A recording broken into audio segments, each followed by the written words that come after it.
Oh, good morning, Mark. Is that Rose? Good morning, everyone. Jeff Gamble, how are you? I had a great hike last weekend, guys, or this past weekend.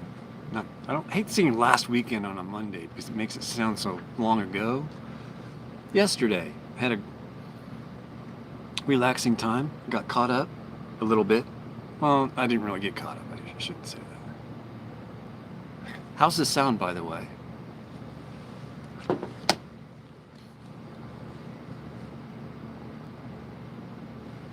Look what I'm wearing, Jeff. Hello. Hello. Thank you very much. I had a very interesting... Well, I got a little story to tell you guys about this weekend. I don't know how many of you guys follow me on Facebook, but if you do, you kind of know... You kind of know what I'm about to say. Oh, my file's copied? Yay. I'm copying over the files from this past weekend. Well, I'll fill you guys in then. Ross. Is that Ross? Come back. Ross, yes.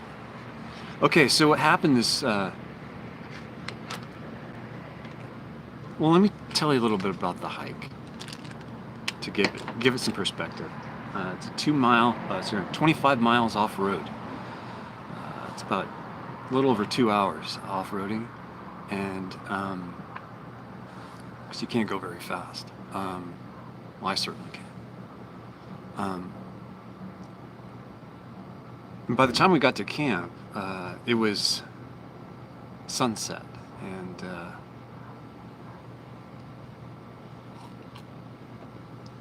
we took some pictures actually, and one of them Sarah posted on her website, I think, or on Instagram or Facebook. One of the three, or all, probably all, knowing Sarah. She's very thorough. The next morning, wake up. We go on this hike. It's supposed to be about 3 to 4 miles away. Destination will be in a video, but that she's putting out. I won't be putting out a video of that. I guess I could put out a video of that, but there would be no audio. I had an audio problem that hike. The hike ended up being between 10 and 13 miles. We're estimating through her Fit app. Counts her steps. We calculated about 13 miles on that, but I'm guessing about 10. So that's our range. Yeah, my new microphone that I have, I forgot to push the connector all the way in on the mic itself, so kind of a bummer, but it was a great hike. It's not really a hike I recommend for anyone. It's in a very, very, very remote area of Death Valley, and it's kind of an eerie feeling when you're out there. Yeah, I'm back at the hotel. As you can tell, I'm right by the parking lot. Well, not really the parking lot. It's kind of like an employee area, but guests can park here as well. Or long-term guests, I guess. If you're wondering what that noise is, the car. Because I need a place to spread out today. I got a lot of stuff going on. But getting back to the story. Yes, I broke my phone.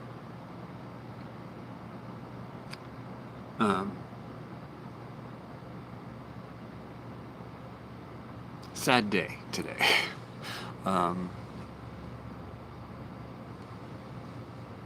That comes later, okay? So I was hiking out and back. I only realized the mic problem when I got back, or on the return trip back, and there's just no way I'm going back out there to reshoot that. I have a shorter route now. I know exactly how to hike out there. The problem with us, we didn't know exactly where this location was. There's no trails. There's nothing. You just have to kind of know the general location that you're going to. We used Google Maps to locate. We pre-pinned the location we were going to, and we hiked to that pin. And it just took a while. We saw some amazing things, got some great footage, but no audio. So I'm really bummed about that. However, when I returned back to camp, I developed a blister on my heel, and I had to treat that. And then I lost a piece of my new Sony camera. I lost the monitor that fits into the handle right here. That happened at camp prior to us getting up and moving locations, and I'm still looking for that. I'm really bummed out about that. As well as I had a camera malfunction going on with the Sony as well. This door, the latch that keeps it locked, seriously does a good job. But what's happened here is there's so much dust and dirt inside this latch that once you close it, it's virtually impossible to open it up again. My fingers are sore. I had to use an actual spoon to pry this thing open even this morning, after cleaning it out even. So I have to figure out what's going on with that. It shouldn't be that difficult to open this up in the field. I mean, I spent a good 10-15 minutes trying to open it the first time, and it was just really disheartening. But I'm sure there's something wrong with either what I'm doing, or there's something inside the case that I'm not seeing. So I'll have to sleuth that around. It just caused a lot of overhead on the trails. And then I scratched the outer case lens, scrambling up basically a sheer cliff with Sarah. Anyway. Oh, she loved the new hats. You kidding me, Jeff? Ah.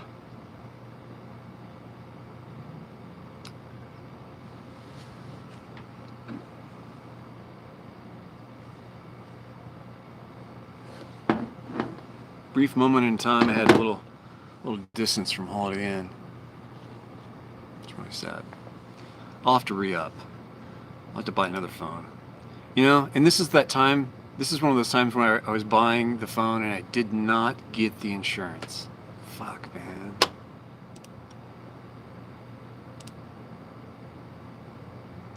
It's $100 phone. I mean, come on. So I just downloaded all the footage from the second hike, which is going to a place called, well, I'm not going to say, but it required some serious hiking, and I got video of that, which I am going to be making a video of with audio and posting that. That's day 2. We also stopped off at a place called Ibex Dunes, and you guys probably know that from the photos that I believe Sarah has posted up on her page. Today's the first day I'm actually sitting down with my laptop and actually getting this stuff together to do some editing, and or prepping for editing, and kind of don't want to do it right now. But I have a lot going on this week.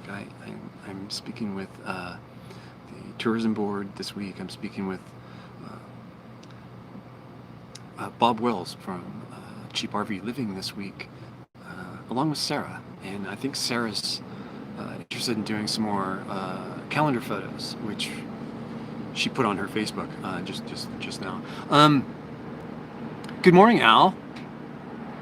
I just saw your message pop up. How's everyone doing this morning? We've got 19 people here. Good morning, everyone. Sound is clear. Thanks, Jeff.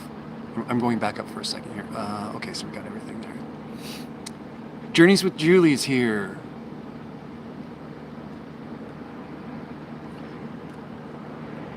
Oh, Al, I just got back from an off-road adventure, man. That would blow your mind, my friend. with Sarah, and the X5 did it all, except one little portion which, after traversing it, the X5 can actually do. So, yeah, I'm pretty impressed. You would love this off-roading we did, and videos coming, both Sarah and I.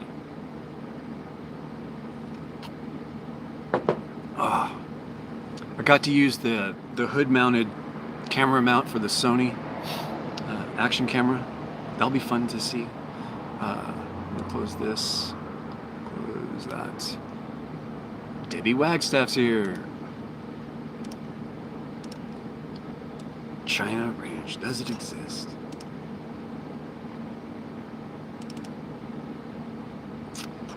Yeah, we did some photos, well, calendar shoot, I should say, not a photo shoot, but of Sarah reading an atlas leaning against the front wheel of her car. Donald! I didn't see you there, Donald.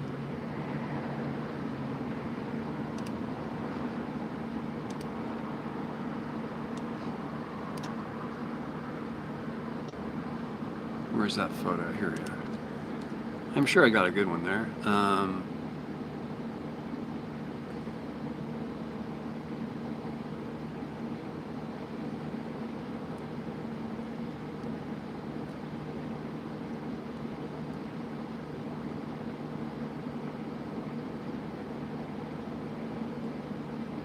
Yeah, so there's some cool photos here. Yeah, I'll post some up on my Facebook. You guys should friend me on Facebook. You get to see that stuff too. Or maybe you say just, what I should really do is really put this in my Patreon. See, this is something I maybe should talk with you guys about. You'll notice I have not opened up my members area yet because I'm struggling with that. Let's take a vote. A 1 for, yeah, you should open a members area on YouTube versus using it on Patreon. Or 2, just put this type of content on Patreon. Which would you guys rather see? I mean, I'm interested in knowing. It's just super easy if I just put the members area here on YouTube versus you have to relog in a different area to do that, versus just, going through AdSense here on YouTube. Is just really simple. It's like Super Chat, it's really simple for people to do Super Chat versus a PayPal donation, you know what I mean? Or people send in a check, it's kind of weird. But I can understand why people do that. So a 1 if I should make a members area, and a 2 if I should just leave my Patreon and keep my YouTube channel without a members area. Because members area gives you access, just like Patreon, to different levels of things that you can see, like maybe behind the scenes interviews or photos that I take that are only seen in the members area of the places I go to, or even like emojis that you can use during live chat. You'll have those emojis to use if you're a member. Stuff like that. Interesting stuff like that I think you guys might enjoy. I'm not sure, but that's how they pull you in. No one's listening. No one's giving me a vote one way or the other. Either I'm offline. No, I'm online. I guess I should open up my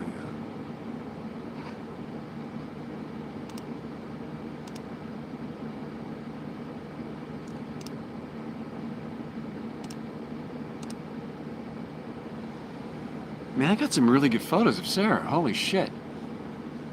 Leave it at Patreon. Leave it on Patreon. Put my stuff over there.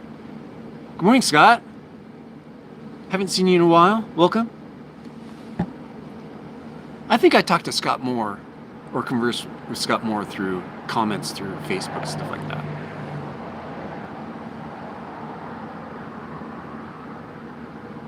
Everyone's voting it too. So we're taking a vote on whether I should open up a members area or a on YouTube, or just keep my Patreon as where members go.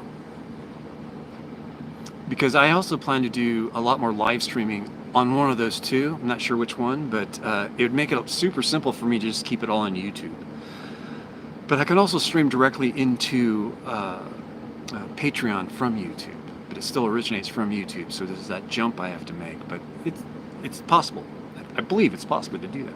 Matter of fact, I'd be Googling it right now. Guess I should check out my own live stream, I guess. Go to my channel, yes. And there's my live stream. And turn the volume down. There we go. Oh, but my earphones are hooked up. That's why I'm not hearing anything. Oh, I can read all the comments now.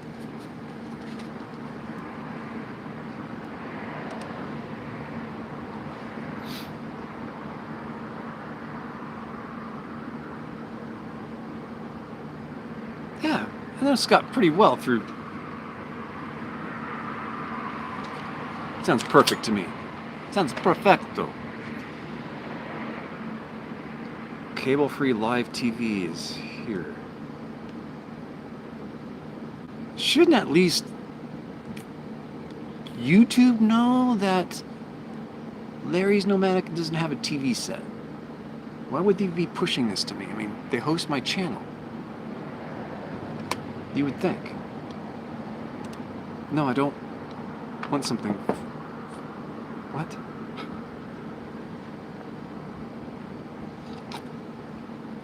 Never made it to Eureka Dunes. I have to go back. I didn't make it there. I came close. I had to turn around. I had enough. I was beat. Sarah and I hiked a shitload of miles. Way more than I thought we would. I thought we were going to be hiking maybe 5 miles to 8 miles. I mean, we hiked close to 19 miles in 2 days.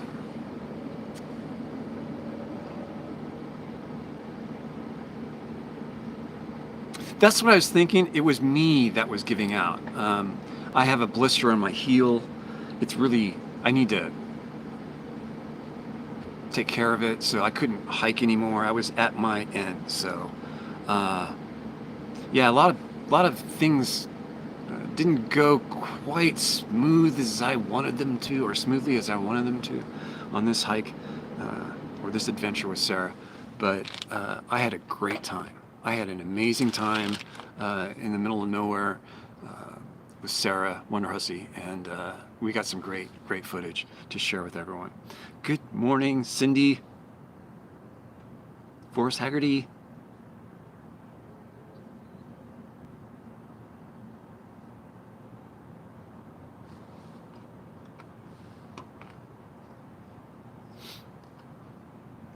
Where the Death Valley Germans were found. Okay, so to give you a sense of how far in the middle of nowhere you're going to be, you're not far from China Ranch. You're not far from where I was just at. Now, if you go out there, you're going to have to bring a lot of water. You're going to have to leave caches of water along the way, and I don't recommend going on that hike.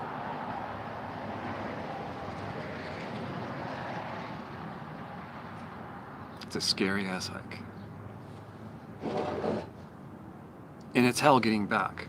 It really is. But definitely leave caches of water along the way. I would say probably,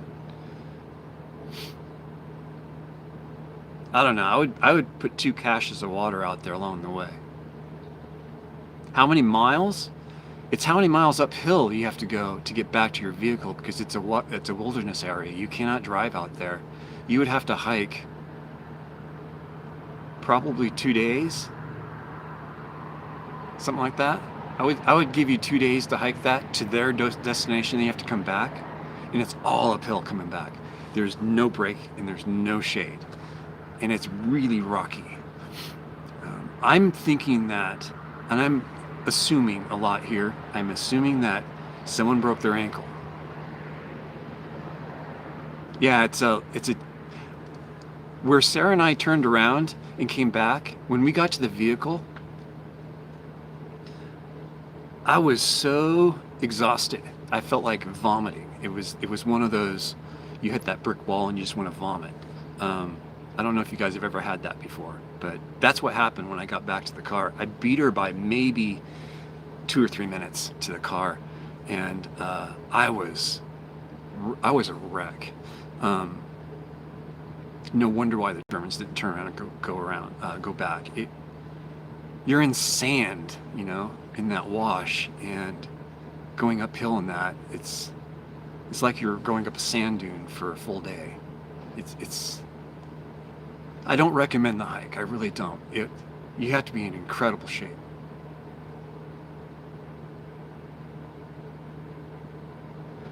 VIP.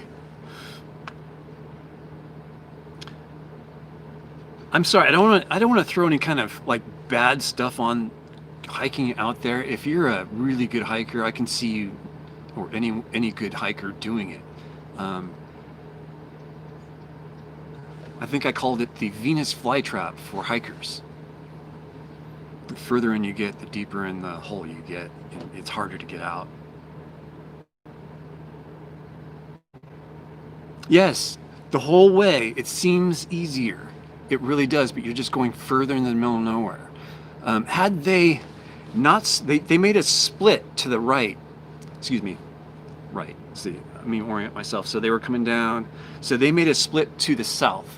They were making an easterly progress through Anvil Canyon, and they left Anvil Canyon when they saw a break in that canyon. And that took them towards the south, towards China Lake, or China Lake military installation, where they heard military aircraft. But that military aircraft was about 30-40 miles away.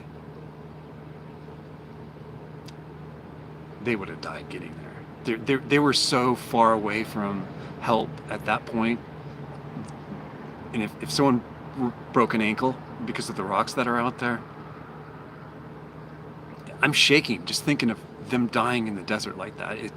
It's not an easy feeling to try and acclimate to, I guess. It freaks me out just thinking it. Al, those hikes, I mean, I don't want to go back down there. I've threatened a couple times, but Sarah's put me in my place. She says, remember? And I do now remember.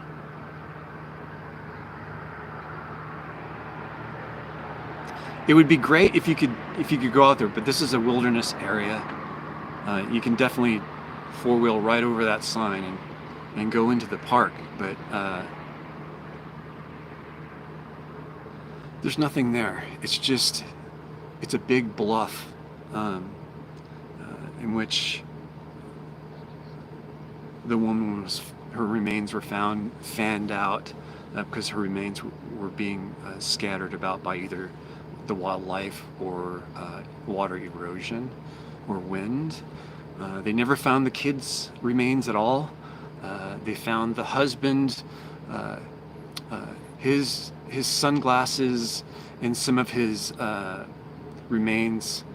I don't think they found any bone remains. They found a lot of like IDs, credit card stuff in that location. It was across the way from that bluff, as if maybe she passed away and he couldn't take the sight of it anymore, and he went across the valley, or he took the kids after she passed away and walked across the valley. Very short valley, maybe a quarter mile. He could keep an eye on her, and he probably sent the kids along the way down that hill, deeper into nowhere, to get to China Lake military installation. And they probably would just perish out there somewhere in the middle of nowhere. And they did searches out there, but they never found any remains. It's a really, really gruesome story. Greetings from the UK, John. Hello. Donald, yeah. If you watch my video and try to ignore the music, my point of that video was to see if I could have made the same mistakes had I not known what I know now about going into the desert. And yes, you could indeed have made the same mistakes he did. It wasn't something willy-nilly. These were logical decisions that this person made when he had to make those decisions. But he should never have been off-roading in the van, so. Or on those tires. Maybe in the van's fine, but not in those tires. They were just regular cheapo rent-a-car tires. Anyway.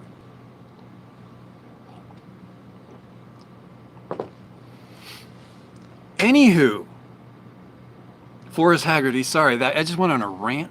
My apologies, but hopefully that information gives you some perspective on really what you're looking at.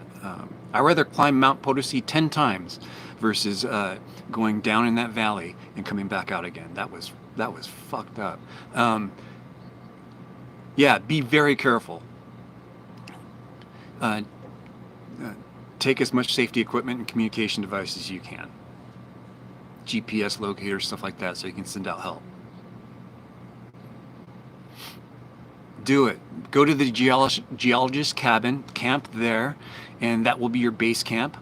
You can drive or hike to the entry point from the geologist cabin. You can actually see the entry point from the cabin as you're looking, I believe, east from the cabin. Yeah, almost due east. Man, east, southeast. Isle of Man's great. Isle of Man, are you talking about the motorcycle racing? Isle of Man time trials? TT? Welcome back to civilization, indeed. I killed an owl on the way back from my trip. Not intentionally, the X5 ran into an owl and it got wedged in the front grille of my car. I don't know if you guys have seen pictures of that. I think I posted it up on Facebook, but par for the course for this trip. All these weird things were happening around me, but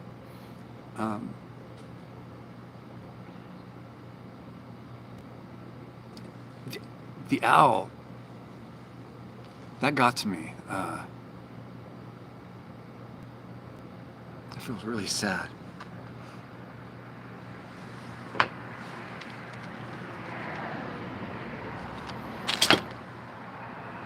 That was a beautiful creature, man. I had to bury that thing up in the mountains in Spring Mountains.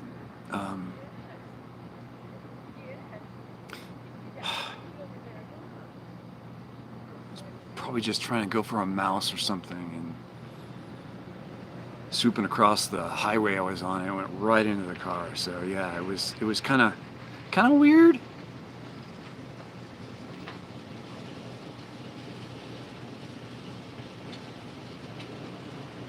I didn't hear a thing. I didn't see anything.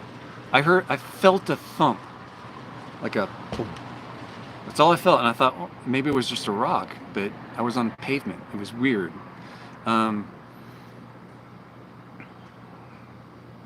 Yeah. Yeah, they hurt. Especially if they're coming at you, so that's like almost 100 miles an hour, you know? You ever been hit by a softball at 100 miles an hour? That's what it feels like.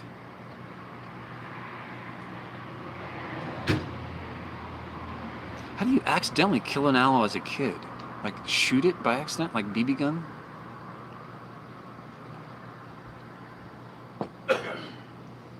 Yeah, they're not paying attention. They get really, I guess, focused on their prey, and they're just going for it because they don't really have an obstacle to avoid. That's bizarre.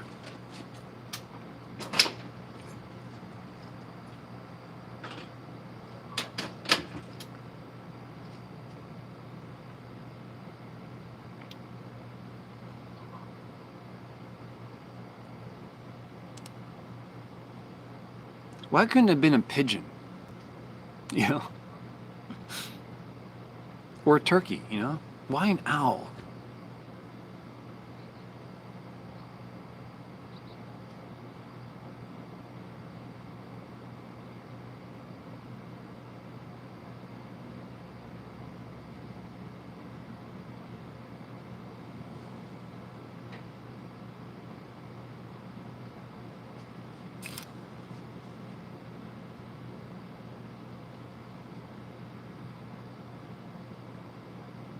Yeah, you're kind of part of nature when you're on a bike. Oh man, I'm sorry guys, you had all these kinds of incidents, but at least I'm not alone. Goldie, good morning. Good morning, sunshine.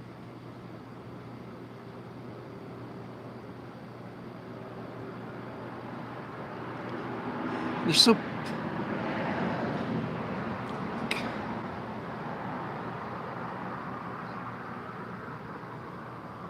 And it's funny, I just went to Owl Canyon and just put out a video of that.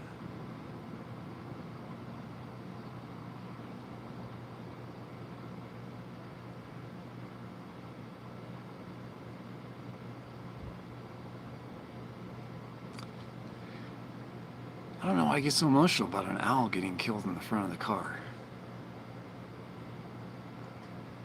And the sad part is I didn't realize it was in the front of my car until I got to Pahrump. But I think I know where it happened. It was coming out of the Panamint Springs Mountains, going into Panamint Springs, basically. So he was in the front of the grill of the car the whole way back. Oh, man.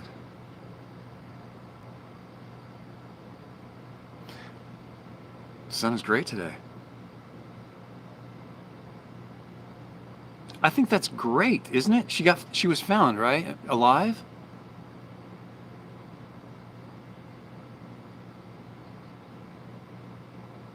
That's cool.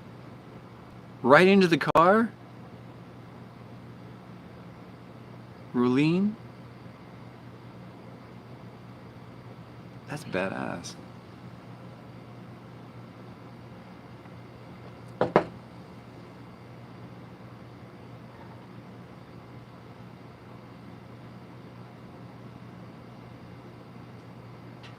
No way.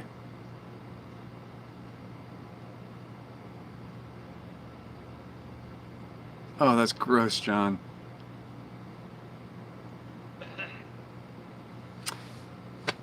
Well, hopefully she was just lost. I don't know the details, but I was told this morning that she was found, and I have no info on that. I've been very absent from watching the news. So, interesting. So I wonder what the story is. I wonder how did she get so lost?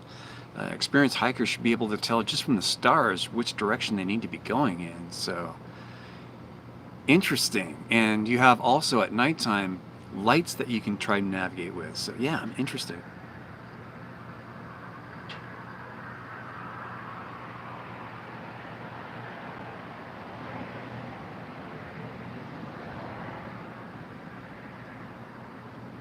Two weeks in the wilderness, doable. I know I could do it. She must have had her hiking pack with at least a little bit of water and or a life straw. If she had a life straw, she could have been out there for even longer than that. For as long as she could keep water going, she could stay alive. You can go quite a long time without eating. You need water though.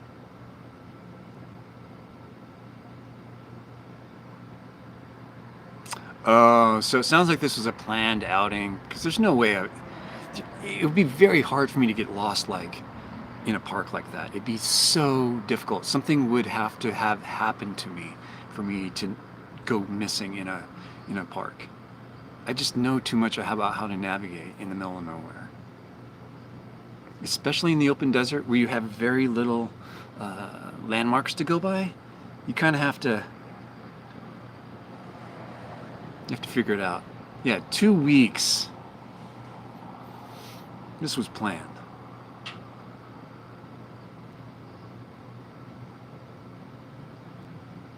A lot of assumptions here, though. I don't know anything about it, but just the very small details that I know about. 2 weeks, experienced hiker. Okay, something doesn't add up.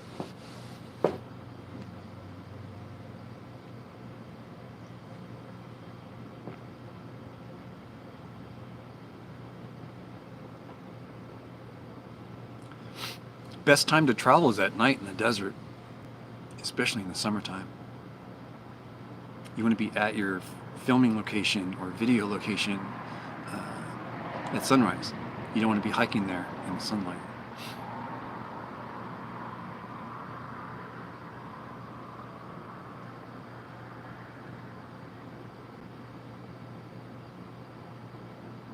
Damn, Dennis. Yeah, that's something you'll never forget, Dennis.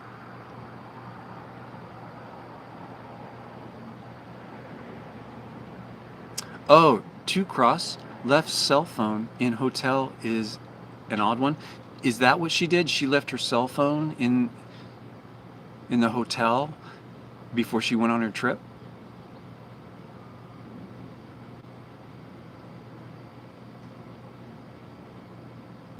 Hey Larry, you all good, man? Thank you, tripping again.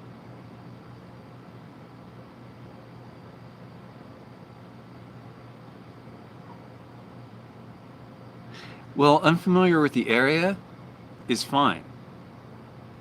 Experienced hikers should be able to read the terrain and figure out a path. And if you're not familiar with the area, it's okay, you can always use the sky. Now if she's in a heavy canopy, then she could use the moss, I guess, to figure out north and south, east and west.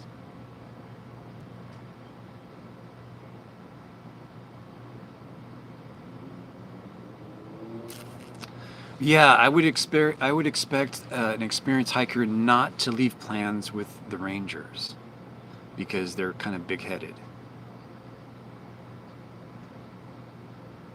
You know what I mean? Oh, I don't need to wear my helmet. Just one lap around the track. I'm not going to get hurt. What do they do? First corner, they fucking go right straight into the turn and whack their head on the steering wheel and they're dead. Interesting. Well, I'll have to keep an eye on that story. I like stuff like that. Well, I'm looking forward to Sarah's videos this last hike, especially the one I didn't get audio on. The easiest place to get lost and turn around is in a concrete jungle. Yeah, I agree. I get lost in the city more easily than I do in the desert. I agree. Like when I go into Las Vegas, which I'm not familiar with at all, when I go in there, I do get turned around. I can't figure out where I'm at. I have to really rely on GPS to guide me through the maze of streets. So I agree completely, Pamela.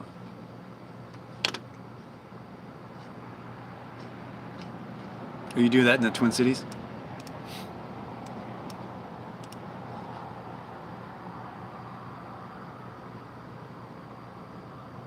Tripping again. I just got back from my trip with Sarah and had all kinds of weird malfunctions. I scratched a lens cover. I scratched this lens cover. This is the brand new camera, so I have to buy a new case, which is fine because the case is malfunctioning because I can't even open this latch. I'm scared to close the latch because I can't open it after I do that. I really have to pry at it. But this case is ruined. I just have to buy another one. But the real sad part is I've lost the monitor that goes with this camera. This camera has no way of seeing what you're doing with it. So, yeah, I don't know the overhead on that, but that's what's going on with that. Then I got a blister on my heel during the first day of the hike, and I forgot to plug in the mic jack into the mic securely. All kinds of stuff was just going haywire, and then I ran into an owl, killing the owl. Got lodged in the front of the X5. I had to yank it out. It was sad pulling that thing out. Anyway.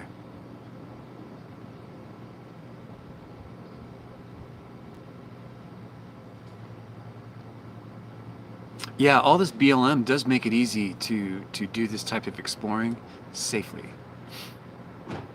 Thanks, Ducross.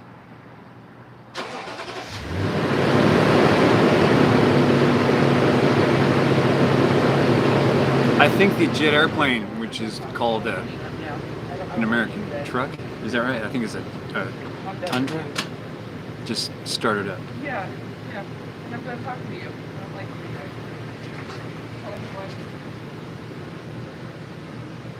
well, I took 2 vinegars last night before I went to bed. That's not my night vision camera. No, the night vision camera is fine. This is.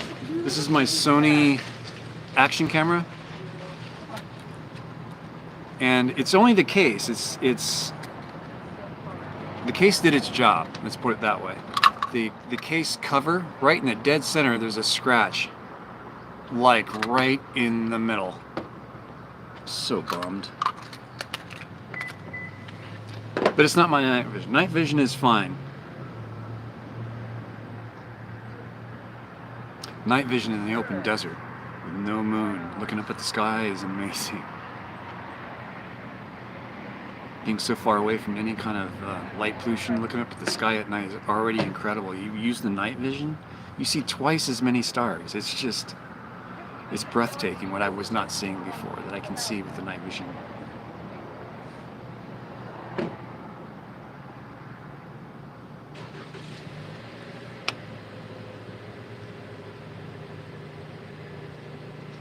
Yeah, those covers are, yeah. It's like a GoPro cover, they're replaceable. It's very much like a GoPro, it's just shaped differently.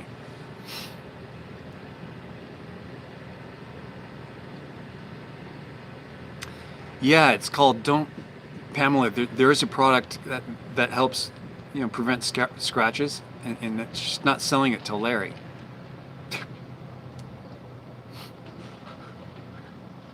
I destroy equipment, I'm telling you, and it's not intentional. It's not. Here's how it happened. I was scaling up a pretty sheer rock face, and the camera was lodged in my harness on my backpack, like this. And I got really close to the rock, and I heard it, and it scratched it. But I'm going to make a video out of it anyway, with the scratch in there or not, so.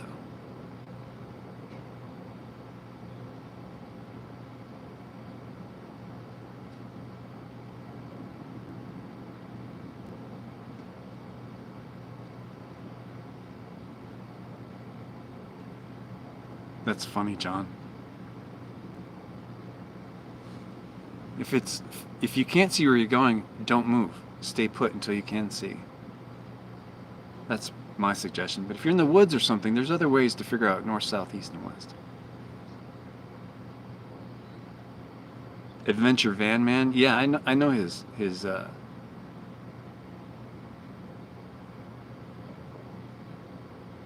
know his channel.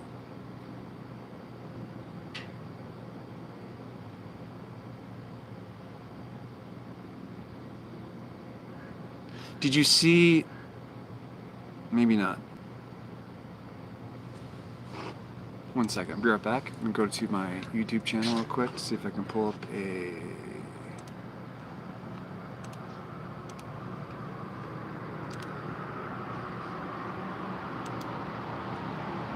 the video. Uploads, video.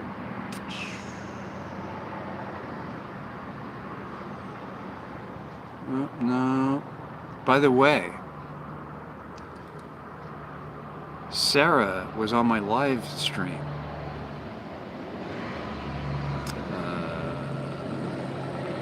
Let's see, where was it?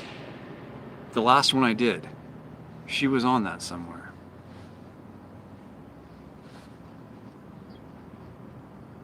Just warning you guys, she's watching you. I can't find the video. I uploaded a video. Let's see here. Your videos.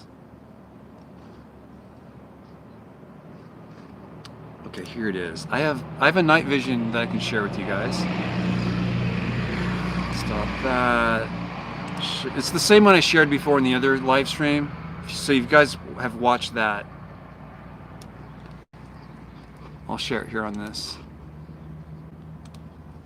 Okay, so there's the link to a night vision video that I made with this new camera. Eric, how you doing?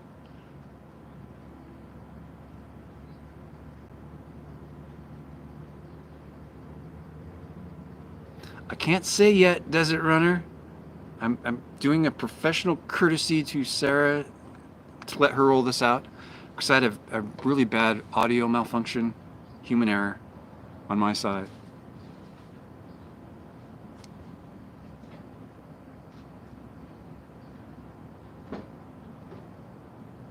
Compass always works. I carry a compass.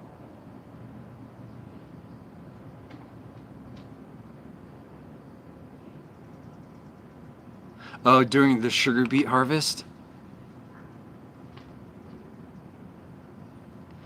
JT Waterman, good morning.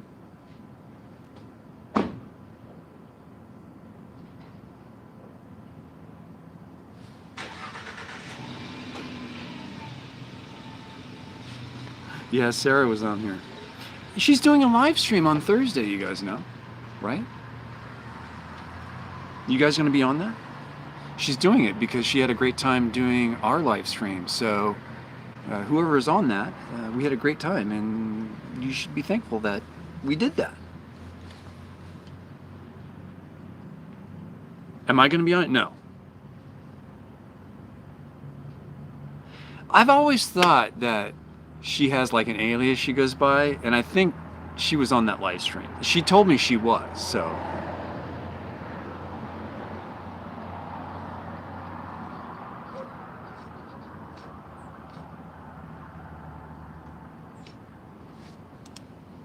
I believe she was in chat. I didn't know. I don't know. And she never told me what her alias was. I don't think I want to know.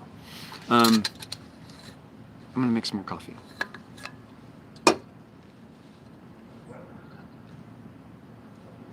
I think she posted it on her Instagram and Facebook page.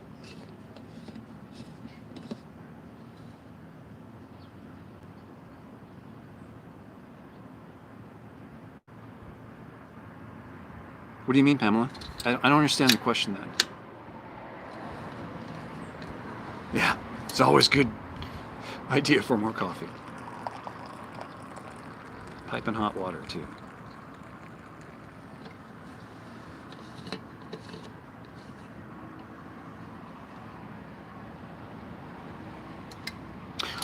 Am I going to be on chat on hers?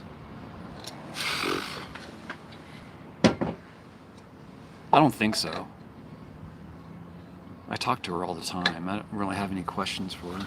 I would just be taking up space that someone else could be using, possibly to ask questions. You know what I mean?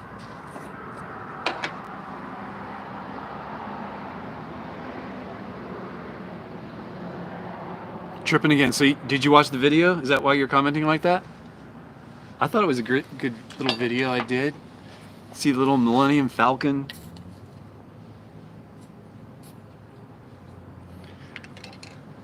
For me, I let Sarah know this too. For me, these live chats are about you guys. Yeah, I think it'd be kind of cool if Sarah was in here talking, but you guys would just start talking with her, you know what I mean? And I'd just be sitting here reading it with you guys, so it would be kind of weird, I think. I offered to be that as well as a moderator, excuse me. But she wants to do it. She's very headstrong, and she'll get it done. She knows how to do this stuff. No problem. I have all the confidence in the world. She teaches me stuff on the phone all the time. So, anyway, yeah, she's more than capable of doing it herself.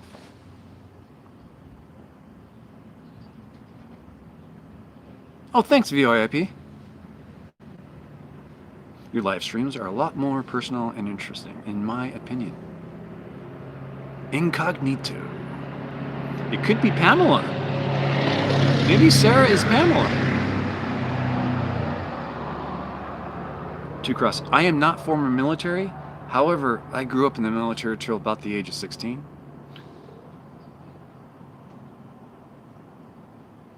In command? Possibly? She likes to collaborate. She is very inclusive. And then she makes decisions based off of the information she's gathered. That's Sarah.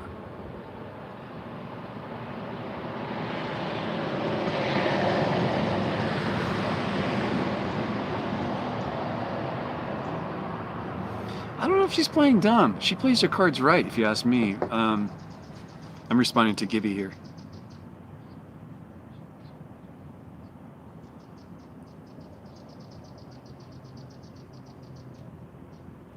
Exactly. We only have about 40 to 50 people here at a time. I think the highest it's gotten is about 70, which is kind of cool.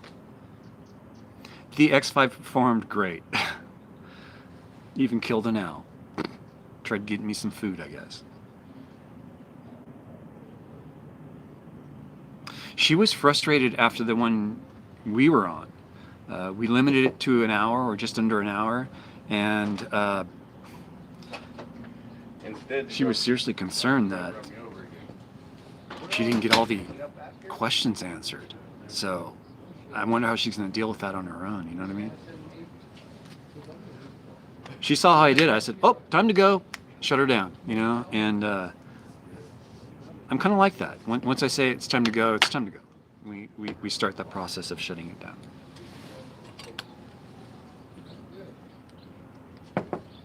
Makes sense to me.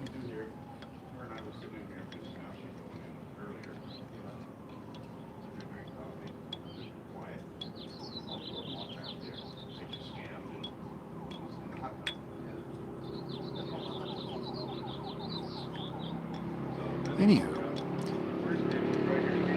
let's see here.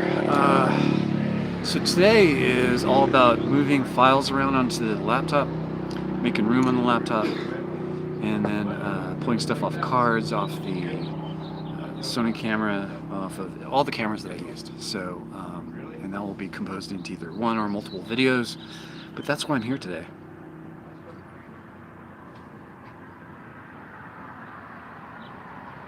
Yeah, I got a shit ton load of editing to do. It's jail time for the next couple days.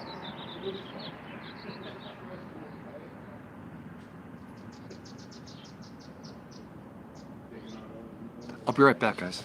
Oop. Do. Did I not have this anymore? Did I lose it?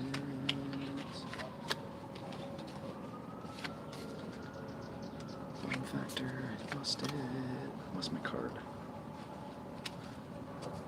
I seriously lost my card. That's a bummer. Oops.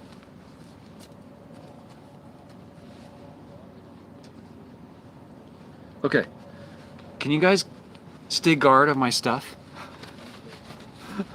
Please? I'll angle it down. So if you see some, oh, no, maybe you should angle it like this so if you can see people coming. Yeah. We'll have it on live stream, right? You can see them taking my stuff. Editing is jail time. I'd rather be running around in the middle of nowhere with my friends, shooting video and having a great time. Be right back. One sec. Oop, my mask.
Morning.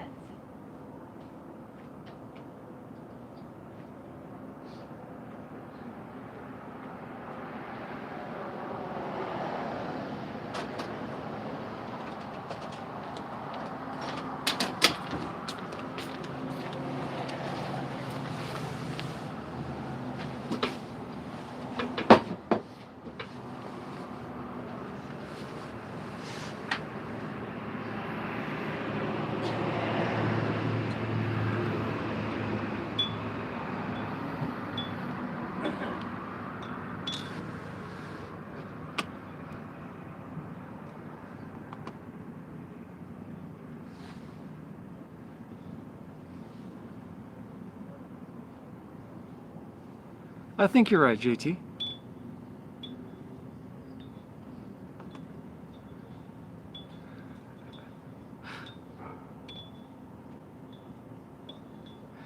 I use instant coffee, but I shouldn't be. Ooh, sorry. But I shouldn't be. I shouldn't be using that. I'm hearing it's bad for your liver, I believe is what Sarah told me.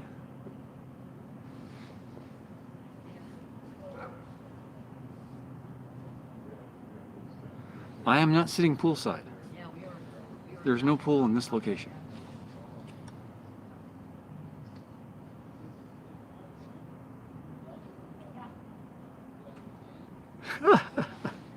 Goldie.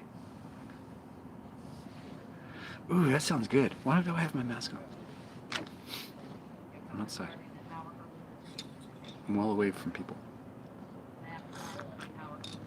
A lot, Goldie. I got a lot going on this week. It's funny that you bring this up. It's good segue. So thank you, Goldie.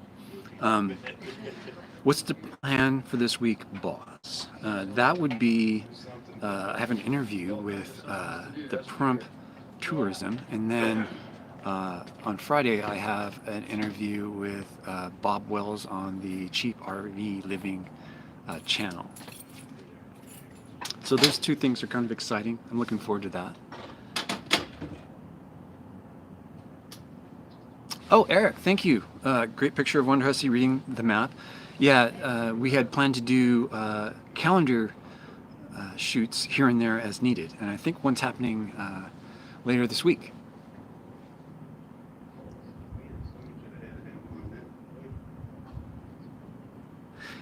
Yes, but I would say regular coffee, but instant coffee itself is probably not as good as regular coffee. Yeah, Bob is great. Yeah, the Prump Tourism Board is interested in working with me. So I'm going to go in and find out what they're really looking for and see if we can wrap some partnership around it, you know what I mean? I think it would be fun because my specialty is everything around Pahrump, so why not, you know?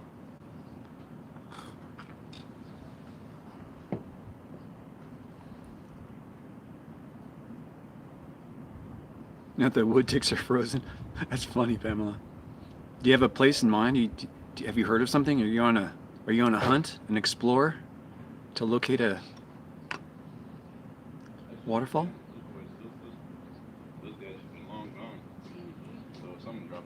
JC Vid.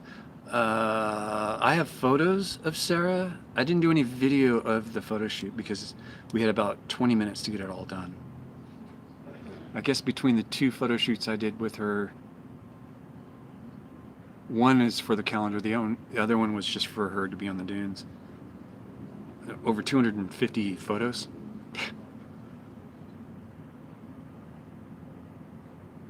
I'd be the perfect spokesperson. I don't know perfect is the right word. I'd be an interesting one though.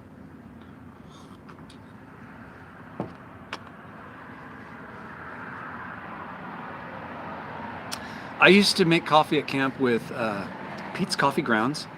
Not whole beans. I buy them ground already, and then I would use a French press. And I got a lot of flack for using my French press. Plus, it takes up a lot of space. So I've been following the Wonderhussy ways, and I've switched over to the instant, and then I went cheap instant, which you see me using. Actually, this is from, I believe, Jeff Gamble's gift package that he sent me, or what do you call it? It's not a gift package. What do you call them?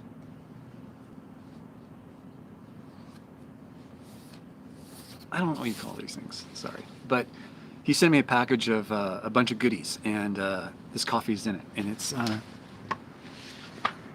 Nescafe Cafe Hola. This is the cinnamon flavored coffee. It's amazing in the morning. It smells so good. Something like that, John. Yes.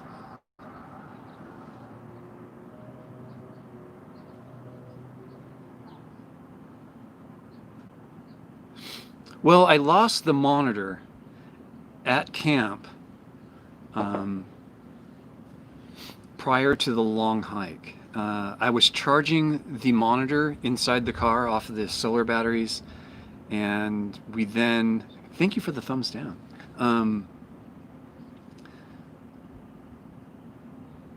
Sarah and I got to talking about something, and then I came back and I couldn't find the monitor. So it's somewhere in the X5 is what Sarah and I are thinking, because I had to go find the charger for it, and I got all that stuff, and yeah, care package. Thank you, Debbie. But it's somewhere in the X5, I believe, because I looked around the X5 on the ground at camp before we left. Couldn't find it anyway. You could live off coffee and bacon.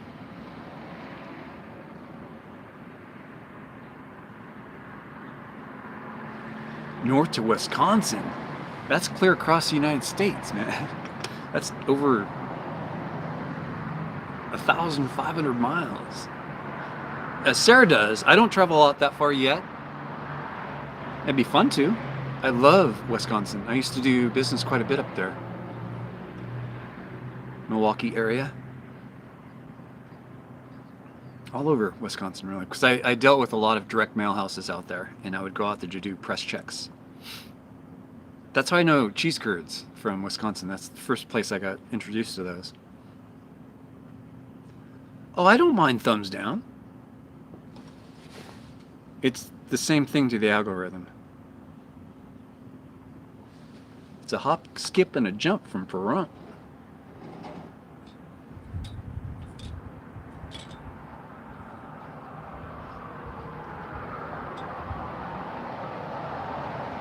Exactly. You just kind of forget about it and it'll pop up. I'm a poet and didn't know it. Care package. That's exactly right.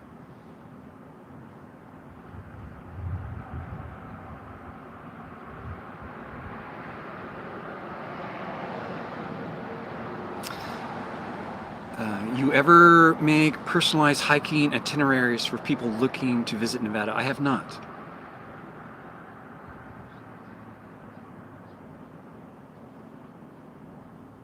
Oh, you have to do some bushwhacking to get back in there, Pamela. Sorry, I'm going back through the chat here real quick. Coffee funnel, perfect spokesman.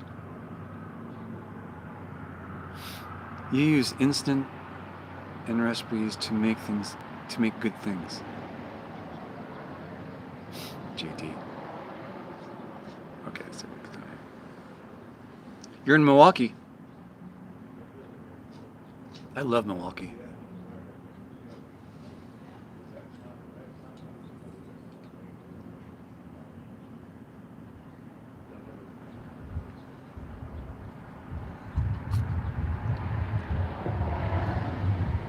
Point Stevens. I went up to Point Stevens. I went up to a place north of, man, I forget the name of that town. I used to be there a lot. But, you know,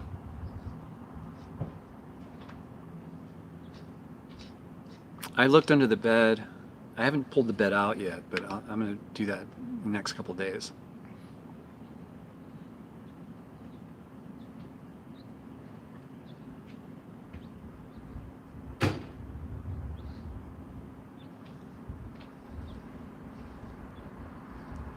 bratwurst.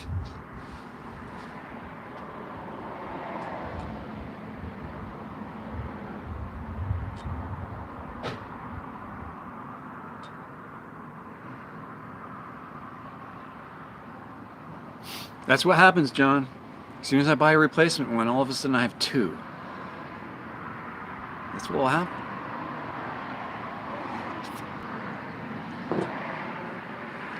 Oh, I love cheese curds. I love them. So let me tell you about a trip I took. So I went up the Wisconsin River on a boat to a bar that's located right on the river. And the only way to get to it is if you take your boat up there. And we did, docked, walked up the little dock and sat inside this like wood cabin where they're selling beer and all kinds of beer and cheese curds. It was amazing. It was the most fun I've ever had in my life.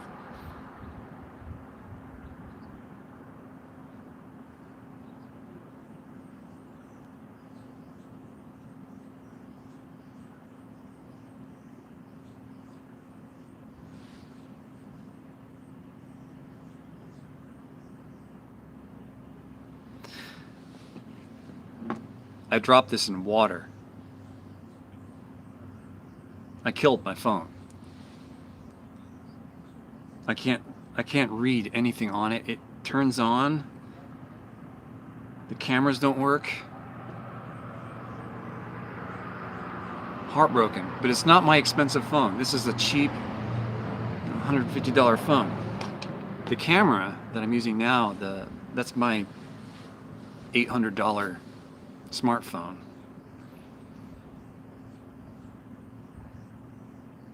Oh, I'm sorry. So as far as the Sony camera goes, the scratch on this lens is the lens cover. So the cover needs to be replaced. The camera's fine. It's in perfect condition. The case did its job. So the scratch is dead center in the view. There's no way you're going to be able to. It's too deep. It's one of those things you're just looking at going, yeah, I'm just going to get a brand new case. This is the protective case in which this can be replaced. These are fairly cheap from Sony. So yeah, they're meant to be replaced. I'm just hard on my equipment because I put the adventure first. I don't put the equipment first. I don't let the equipment slow me down, and maybe that's something I should change because it's going to get too damn expensive here soon. I mean, that could have been my cell phone being cracked. Because I usually would be carrying my cell phone versus that thing, so.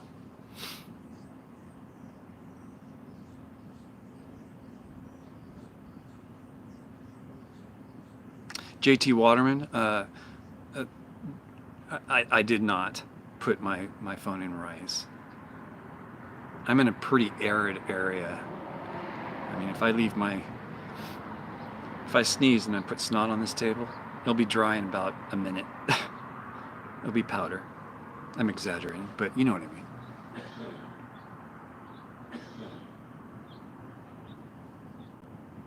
Spotted Cow. That sounds like a good beer. Sure it's not a milk drink? Like, do they make alcoholic milk drinks? Like a milkshake with alcohol in it?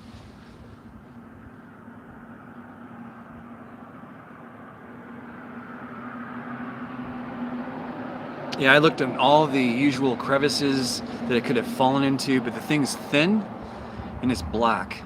And the whole interior of my car is black. So I have to really go through that car to find this thing. And I'm willing to do that. There's a lot of stuff in there.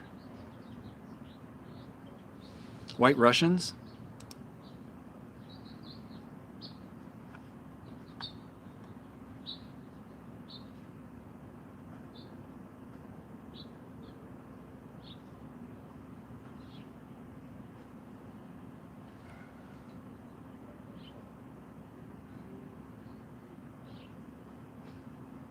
I'll give it a shot, but right now the phone...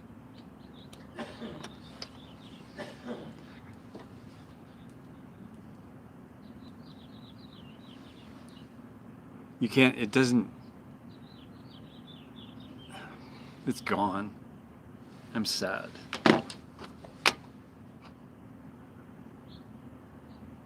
Grapefruit beer, that sounds really good. White Russians, okay.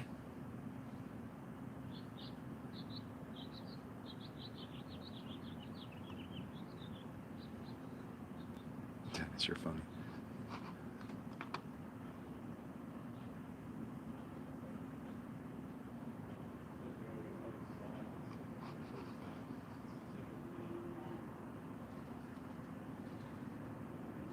Well, I know the hotspot still works. If I can get to it. It is what it is. It's my fault. The phone's gone, yeah. The cheap phone's gone. This guy still has to get repaired. I got a lot of shit piling up behind me here that I'm not getting done because I'm running around the desert with Sarah. How's everyone doing this morning? Monday morning.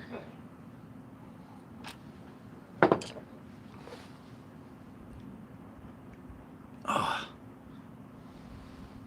I dearly needed that. Where's everything at? No sugar? Oh, sugar, sugar.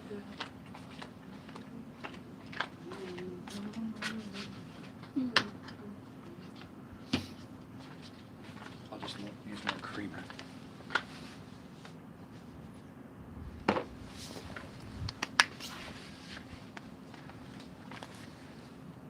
Cinnamon French toast creamer.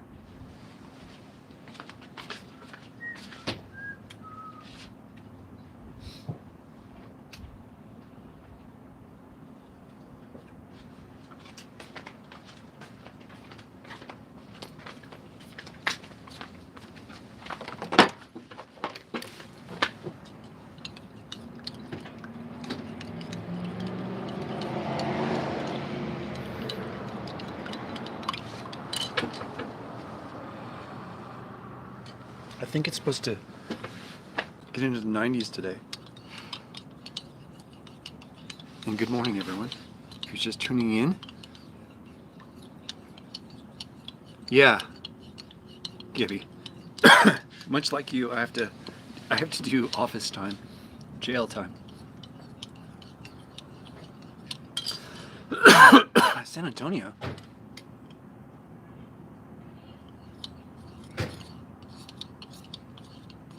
It's great to be able to work remotely. Oh, wow.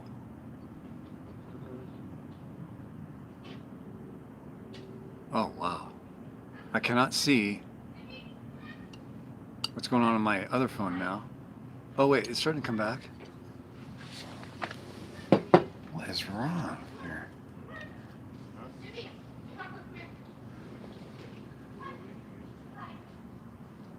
There's people walking their dogs out here real quick. 1 second, guys.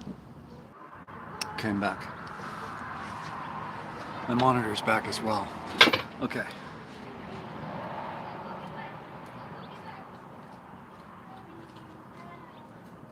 Oh, you're down in Yuma, Gibby?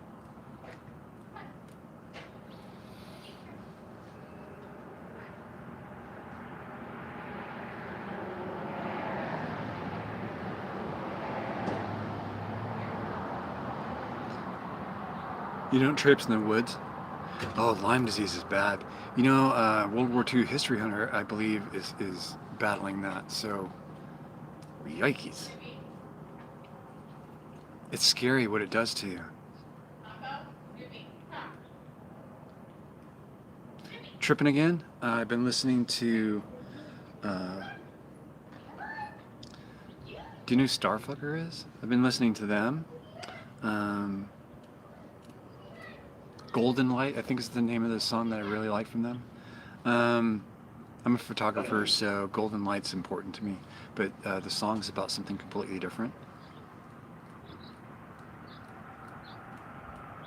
I've been listening to a lot of classic rock lately. I've been threatening to turn on more Miles Davis. I made an analogy or comparison to Miles Davis and Claude Monet. I think they're much the same. One's visual, one's more audio. But Miles Davis music to me sounds like what a Claude Monet painting looks like. Does that make any sense?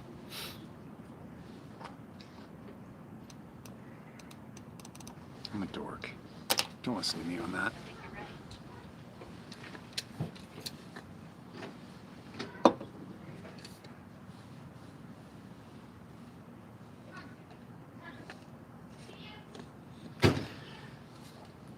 Gibby, do you watch Adam the Woo?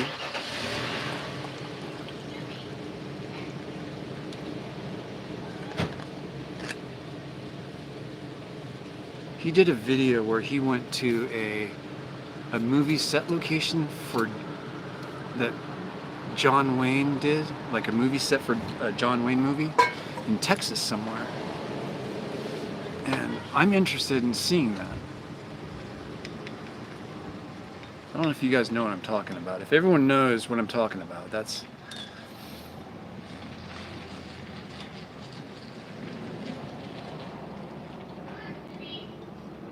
I'm sorry, Dennis.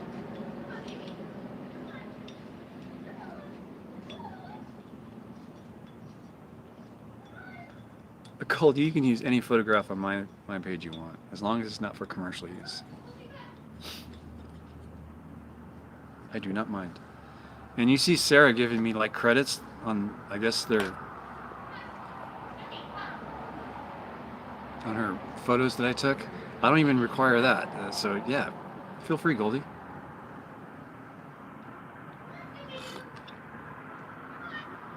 The fake Alamo, yes. Connie. Crone. On the loose. Crony? Is it Crone or Crony? Crone? I don't know. COTL. Fake Alamo. Yeah, I want to go to that place. And the Daily Woo. Tripping again. Yes, sir. He's finally doing some videos that I like, where he's out and about. Not just doing Disneyland. Ugh. Kind of got sick of that. Maybe he was getting paid by Disneyland. I don't know.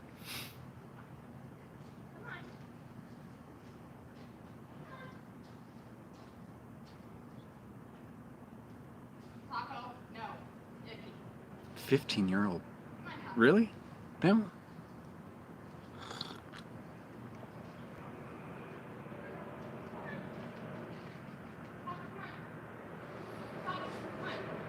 On the art world? Like as a critic?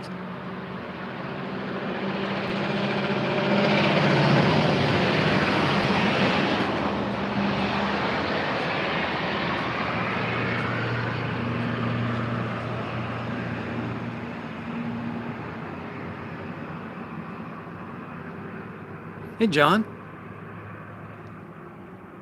John Fay from Scotland. Oh, from or Fay? I'm not quite sure.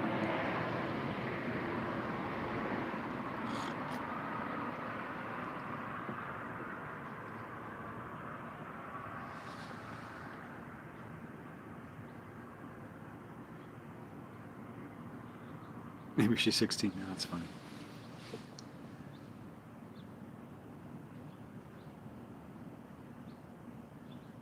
That's interesting. I'm going to be seeing her on Friday, so I'll bring that up to her if I can remember.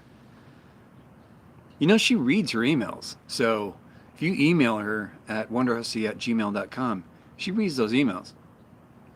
She got everyone's email about cutting my hair, and she's agreed to do it, so we'll see.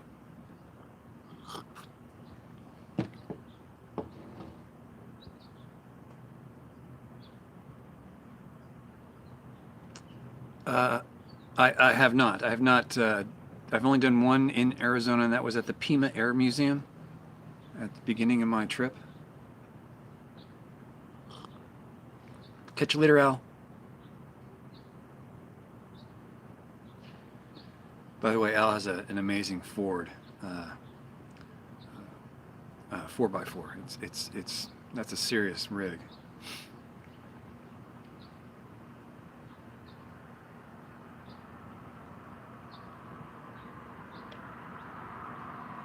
I did a set location for High Plains Drifter up in Mono Lake. That was fun.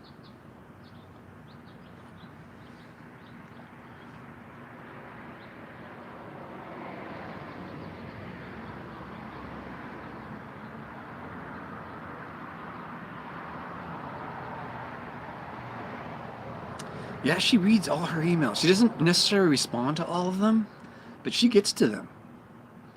She was telling me, yeah, I'm going to spend all day on Sunday catching up on all my emails. I don't like to be out of date more than 2 or 3 days. She usually checks it every day, is what you're saying.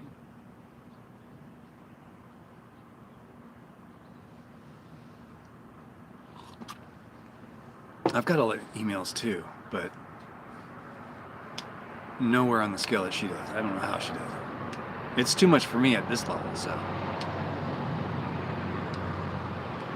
I haven't decided what you're going to see on Wednesday yet. I love Clint Eastwood. His old spaghetti westerns are amazing works of art.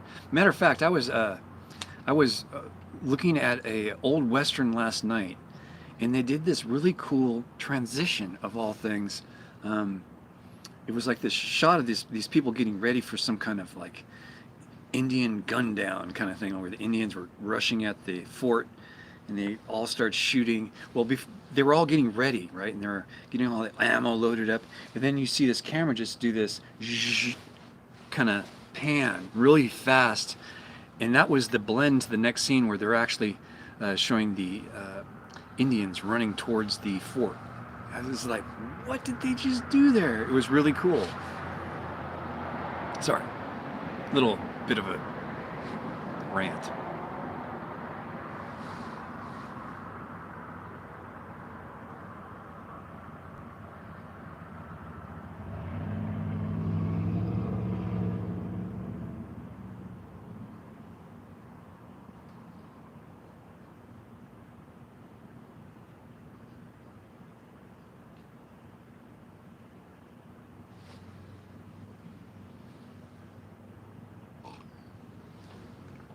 Why do I love coffee so much?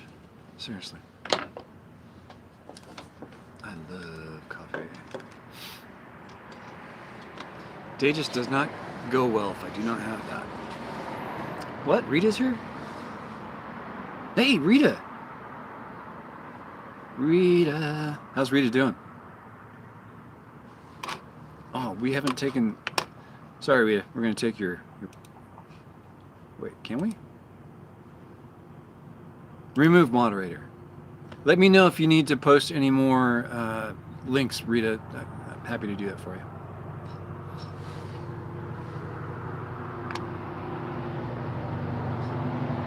Good morning, Rita. She overslept.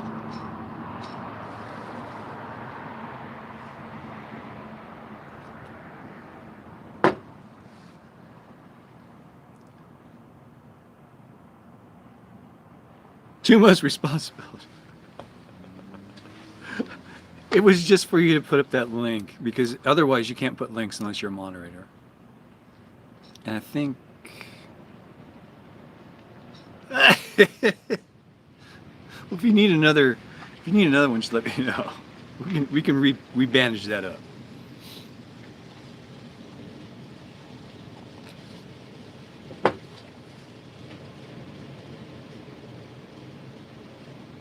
Had a great trip though.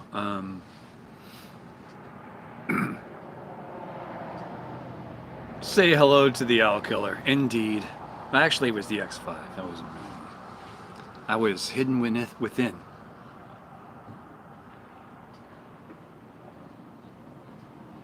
Who's gonna keep an eye on Goldie? What do you mean, Goldie? What's Goldie up to?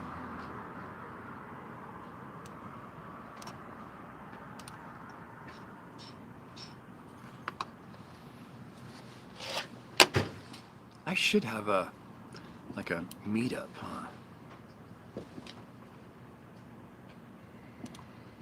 Rita spank Goldie. Take Rita's wrench. Oh, I see what you mean.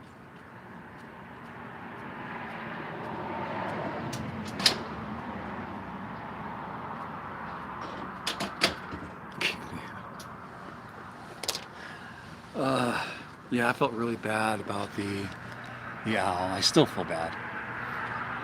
I wonder if my phone is just overheating because I cannot see the monitor at all. I don't know how to shade it. Maybe put my mask over the back of it.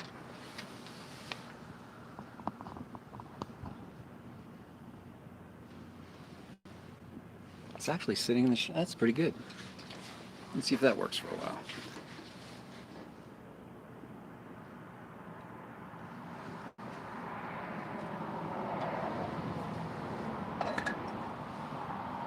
Charging all my devices. There's a battery bank on the floor.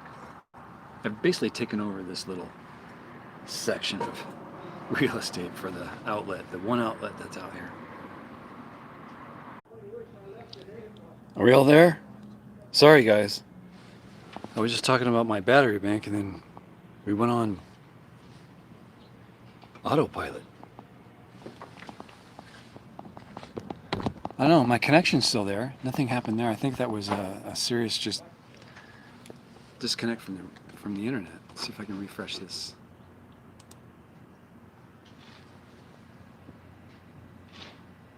Cool.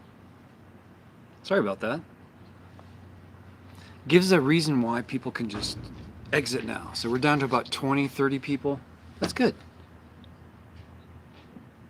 They came for me. I just went through a time warp.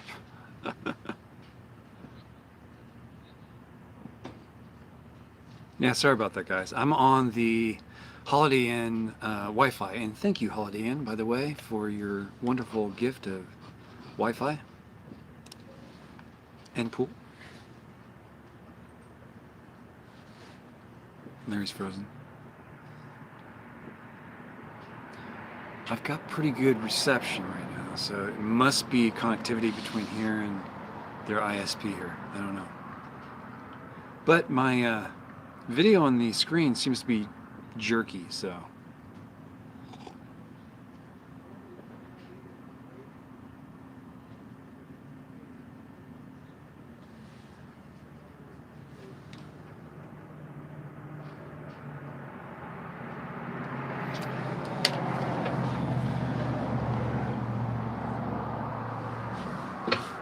If it freezes up again here, because I put my mask over the phone in the back to protect it from the sun and heating up, I'm thinking the mask is interfering with the reception of the Wi-Fi. But it seems to still be working even after I put it on there. There goes a raven.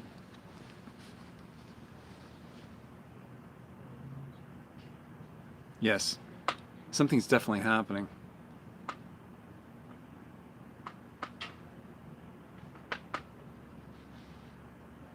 That tapping noise is me tapping my flip-flops. Didn't realize it was so noisy. And I'm actually surprised you could even hear it.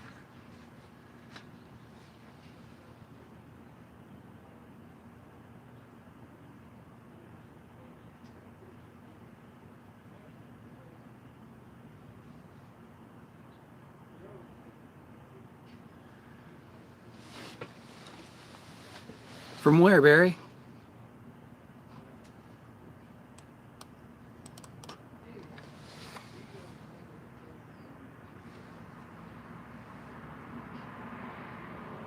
My owl's dead. The Air Force Base? Nellis?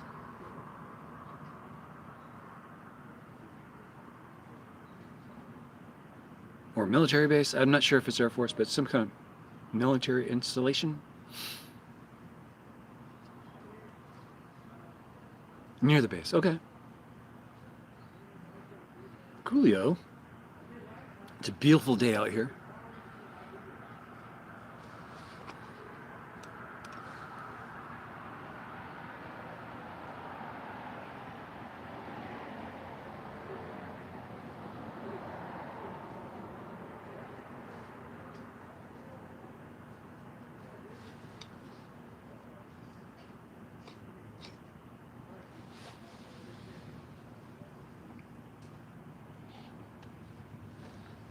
Grand Caravan. Very cool. That's me cracking my knuckles with it.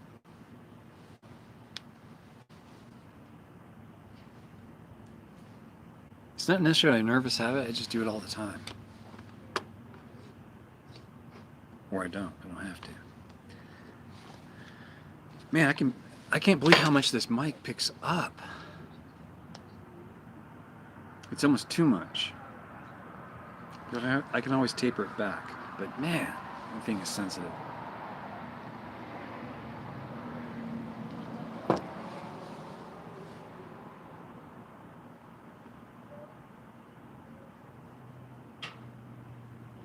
Where's Goldie at? Where are you located, Goldie? Rita's... I forgot where Rita's from.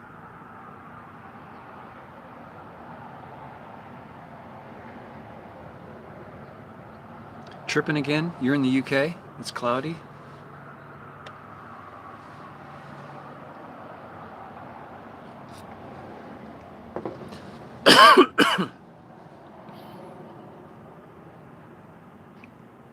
Doing the career thing. My apologies. Wrong tube.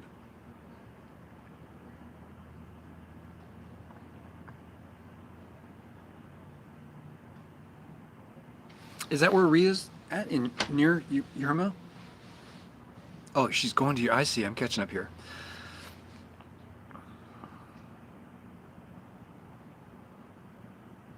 Meeting a client outside the Marine base. I'm just poking, just making fun.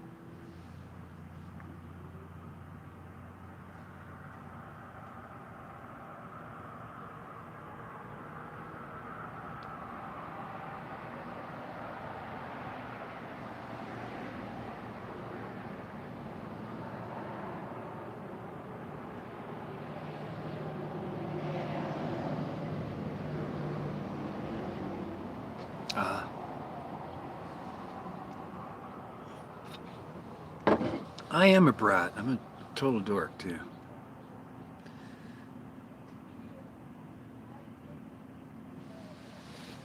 Man, that sun. Can I angle this umbrella the other way? I think I can.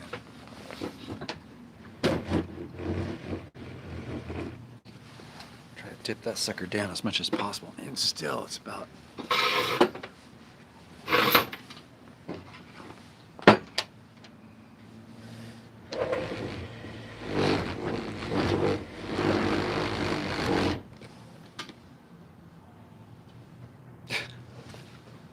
no winning.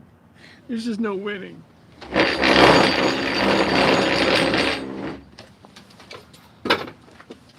Sorry about that, guys. I'm back. I'm just going to deal with the sun. It's really bright. For no advantage to Larry. Now I'm blind. Can't read the monitor. Okay. I give up. I'm going to fight it. Honey bunny for you.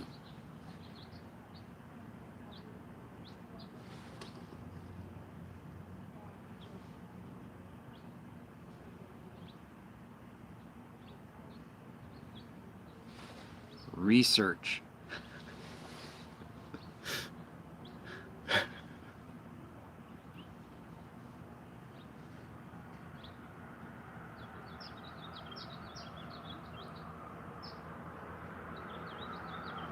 I love Aaron Brockovich's story and movie.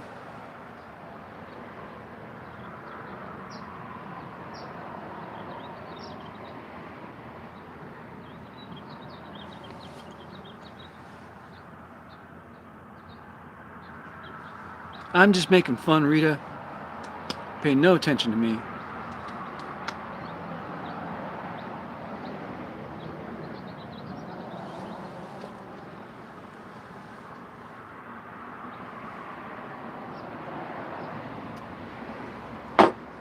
Okay. Yeah, man, I got an interview. It's not really an interview, per se. It's more of a understanding of what they're looking for and how I might be able to help. I don't have a clear understanding what they want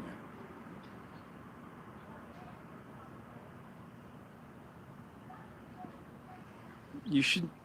You should be afraid.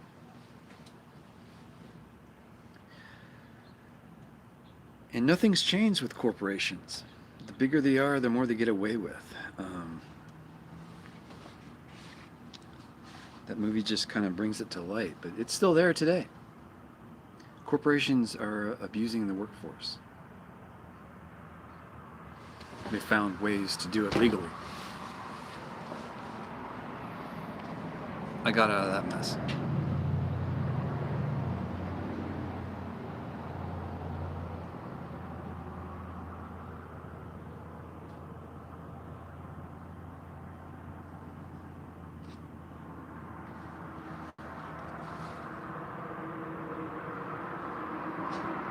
Damn, Goldie.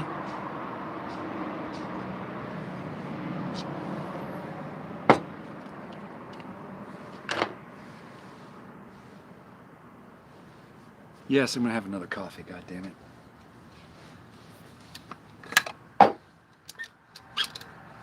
Excuse my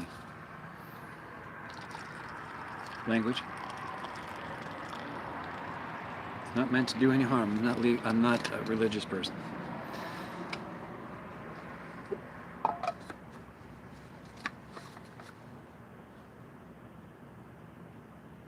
I think that's it for the hot water.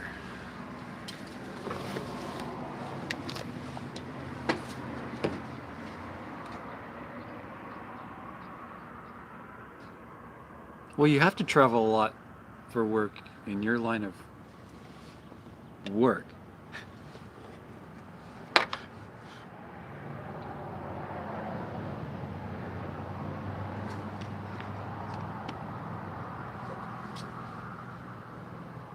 Very cool, Rita.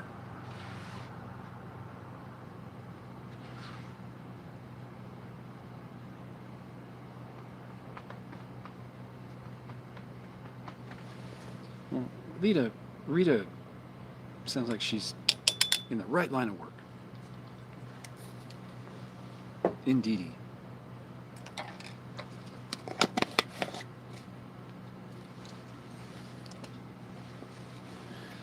Pamela replies, high as a kite. I'm kidding, Pam. I'm kidding.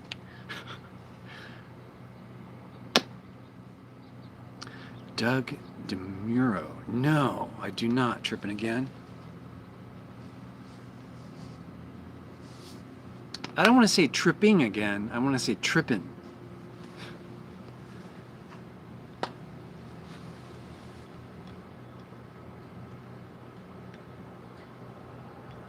Well, of course you did in your line of work. You would have to be at a cat house once in a while, you know, because it gets slow out there. You have to go to where, you know, the trough is, and you have to feed off the trough for a little bit. But I understand. Then you bounce back and you get onto that same corner thing. I get it. I'm poking at Rita today. I don't know why. She's just opening herself up for it.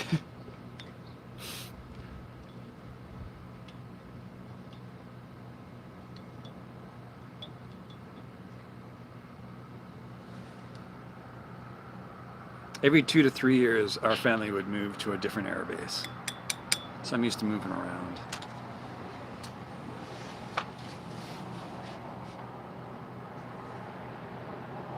Tripping.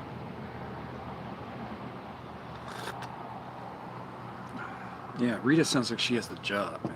What happened to my... What happened there? Did I just do this? Yeah, because I was stirring it, right? I didn't put enough in, possibly? It's my ration spoon. This comes in MRE rations. I keep them for occasions like this. And finding those MRE rations are important to keep around, so if you have any plans on doing this kind of exploring in the middle of nowhere, having rations is kind of, it's a safety device. You don't have to like the food, you just have to be okay with eating it. That's why I've tried them before taking them with me, getting rid of all the myths that people cloud around these things. They don't taste the best, but they don't taste bad, you know? It's like they have energy bars. It's really cool. Try it out sometime if you're a hiker camper type, or go into the middle of nowhere.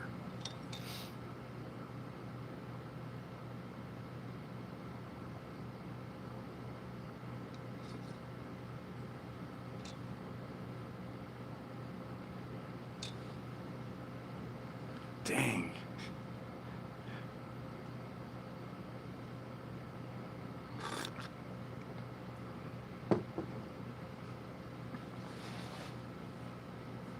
Okay. Turning into an X-rated channel here. Hello. You guys crack me up. Okay, so I've got two options for videos this week for Wednesday. One's, let me check before I open my stupid mouth again before I think. Man, I got some great photos of Sarah here. She put up a video where she's twirling around on the dunes with this like orange scarf. That's me taking the video on her phone. But then I immediately picked up the DSLR and I took some great shots of the sun setting behind her with this scarf, and she's playing with it, as well as her sitting on her side, kind of. This is amazing. I did some good work here.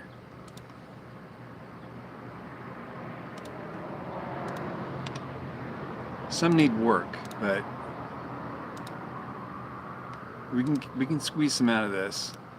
The ones that we really needed were her at the car the previous day. Anyway, I'm sidetracked. Let me see where.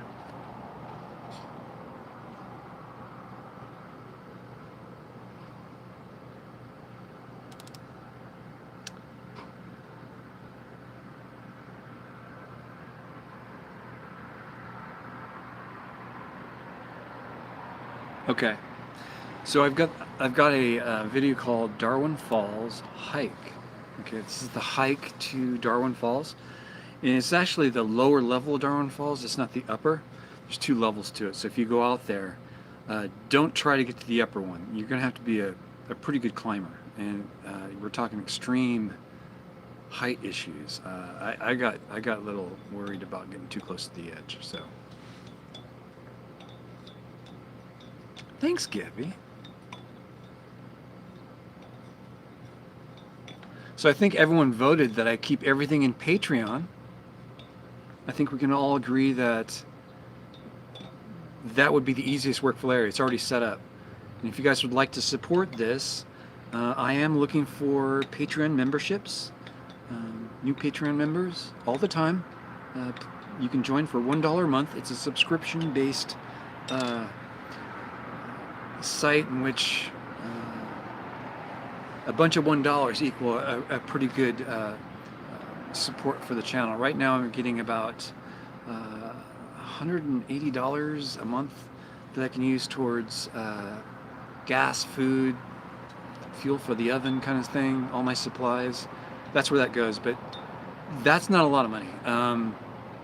That in combination with my AdSense on Google, the ads that run on my videos, if you guys watch the videos and you watch the commercials in those videos, I get a little bit of money on that, and not a lot, unfortunately. But all my videos slowly make a little bit of money, and they add up to a paycheck. My paycheck right now with 130 videos on average is between $100 and $175. And depending on if I'm working with Sarah or not, that jumps up and down violently. You can easily get excited about it one month and then get extremely depressed the next if you watch it that closely. But my Patreon membership helps even that out. And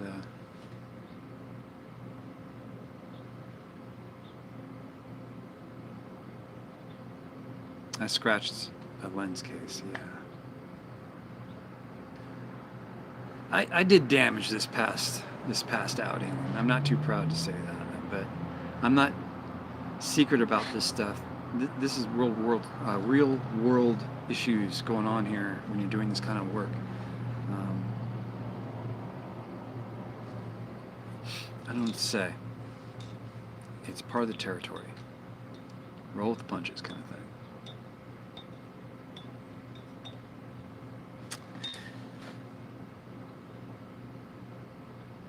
Okay, Dennis. Patreon is a website, patreon.com.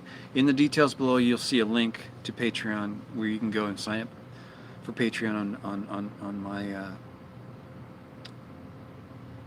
my little niche there. So Patreon is basically a place where once you become a member for $1 a month, you then have access to things that a non-paying member doesn't have. Say, these behind-the-scenes photographs of Sarah, probably featured there. I don't put those on my Facebook for obvious reasons. It has to be a paid thing. I don't like putting photos of other people out there like that. I put photos of my stuff sometimes in there with no people. It's just scenery or landscape photos, or artsy kind of photos. But I have to make a decision whether I up my activity there or on the new membership area within YouTube. Right now, everyone's saying keep it in Patreon. I'm probably going to do that. It's really easy to do that, and I'll live stream there more as well. So once you log in there on my page on Patreon, it's very much like you go to my channel on YouTube. You get to see, well, anything I put up there. It's like a social network, but you pay to subscribe to this versus getting it for free on Facebook. Very much the same thing. Oh yeah, PayPal is the best. If you wanted to help me at all, the best way to do that on a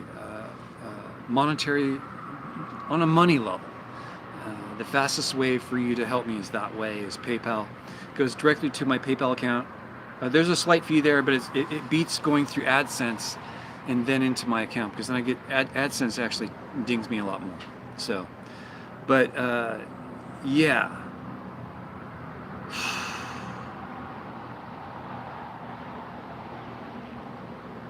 So behind the scenes videos, stuff like that, I would probably put up there. I don't have a lot of that going on right now because it's not a focus of mine, but as that goes up, it definitely will become a more important thing. It should be already, and I am making those efforts, so yeah.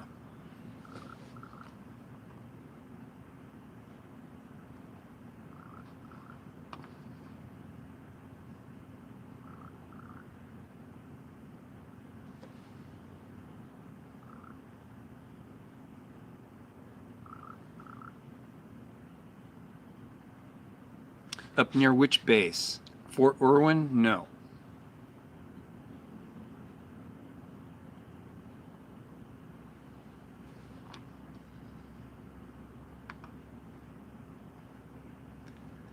Yes, Rita. We were actually in a place called Pheasant Canyon, not Owl Canyon.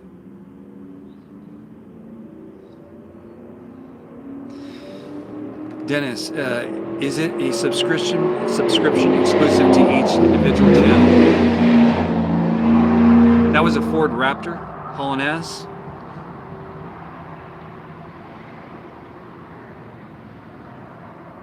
I think PayPal is good to have online because it protects you from, it adds a buffer between you and your account. So if you're allowed to buy something on PayPal, it comes from your account, but PayPal pulls from your account, or you fund the PayPal account. You can put money in there from your account, and then it can only use, you can set it up so you're only using from what was pulled from your account. So it's a two-stage process, or it can do automatic. I have my PayPal set up automatically to pull out of my bank account, so it makes it a lot easier. Yeah, it's a big V8.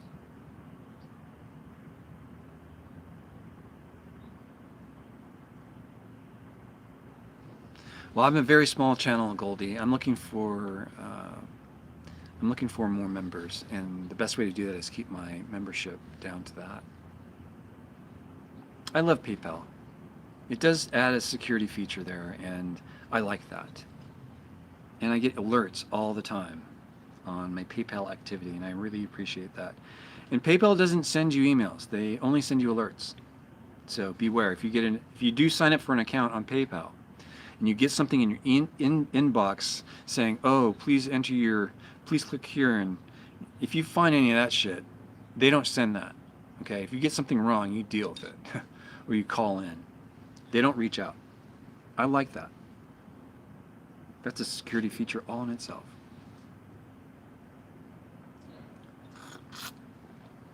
Yes, actually, there's a photo that she took and posted while we were on that road, Al Canyon Road, to get to the site. That was a grueling hike. 10-mile hike round trip is what I'm guessing. She's guessing 13. It felt like 20. But I am looking for donations. Always, I live very thin. I don't live high in the hog. I don't stay at this hotel. I stay in my car. They allow me access to the hot tubs, the pool, the Wi-Fi, and their lobbies, which is great. When it's cold or hot, I have access to that. But I don't make a lot of money. I'm okay with that. I used to make a lot of money, and I don't now. I like this life a lot better. It's a lot less stress. I enjoy waking up in the morning and looking at my day and going, what am I going to do for myself today? How am I going to grow my channel? How am I going to be stronger today, or more creative, or see things in a different way that no one's caught before? Nomadic life, the nomad life. I try to differentiate myself from being just a nomadic YouTuber, but that's exactly what I am. But I'm like a rolling studio. My car, my X5 is really set up more for video work. If you were to build your vehicle, it would be like this, I'm pretty sure. Or maybe with a Jackery versus my custom solar setup.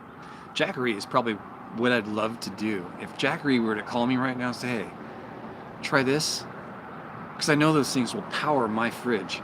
And it's a fraction of the size and weight of what I use, because they use lithium batteries. But they're very expensive.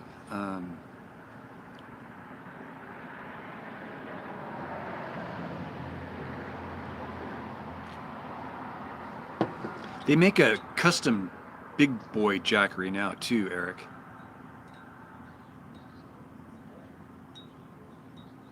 Oh, that's right. You're going to the waterfalls. That's right. I was on hour and a half ago. I think Sarah was telling me that she's been approached by, I guess, Jackery to do a review on a giganto Jackery. So she's thinking about doing it because she really likes the product that she has now, and she's I don't know. I'll ask her. I think I remember her saying that on this trip that she was going to do a review on the product. But I'm thinking about doing something like that. I have 310 amp hours right now at 12 volt.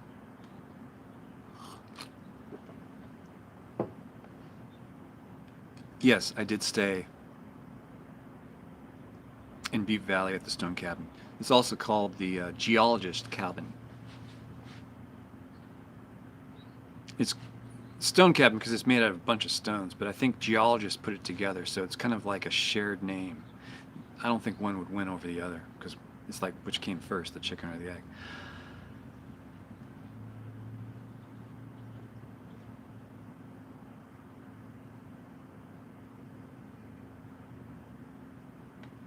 Nice.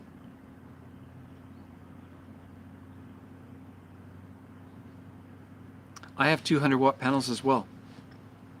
200 watts at 15 amps, I generally pull in about 7 to 10 amps depending on my elevation.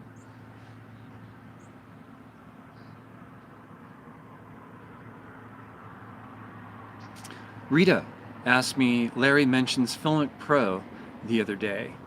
How does that help? Well, it helps in a couple of respects. The cell phone cameras, the smartphone cameras, are really set up to be auto everything and make things really easy to use. Filmic Pro breaks it all down so that you can have whatever you want on auto or nothing at auto at all. So you have to set your exposures, your white balance, your frame rate, your everything, focus, everything, zoom, you name it. It all is then managed that way. And for me as a creator, I use a lens called the Moondog Labs anamorphic lens, and that allows these really wide format landscape shots or panoramic shots, which is great. Now, Filmic Pro allows you to convert that compressed image on your camera because it looks really strange. It looks like everyone's toothpicks, basically. But in Filmic Pro, it adapts to that and it allows you to see what you're actually capturing as it's expanded out. It converts the lens distortion correctly. Filmic Pro also communicates with a gimbal, which is made by Zhiyun, and it allows you to control the whole phone as it's on the gimbal from the joystick. Everything in Filmic Pro, they've made a partnership so that everything on the joystick works within Filmic Pro. And yeah, that is Filmic Pro. It turns your cell phone into a manual camera to the extreme extent, and it's customizable. It's an amazing tool. You can also shoot flat.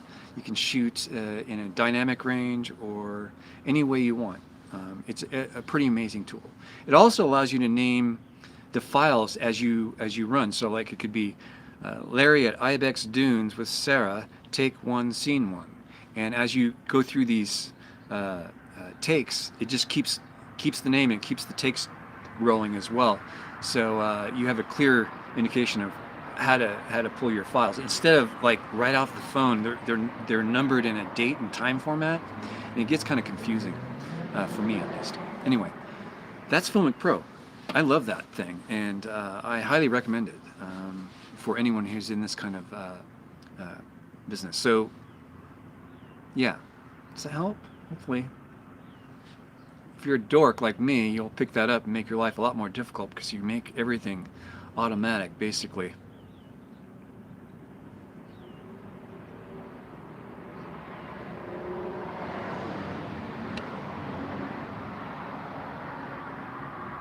Yeah, Rita, Jackery. I would love to talk to those guys. If anyone has contacts with Jackery, please let them know. Larry would love to do a review on that shit.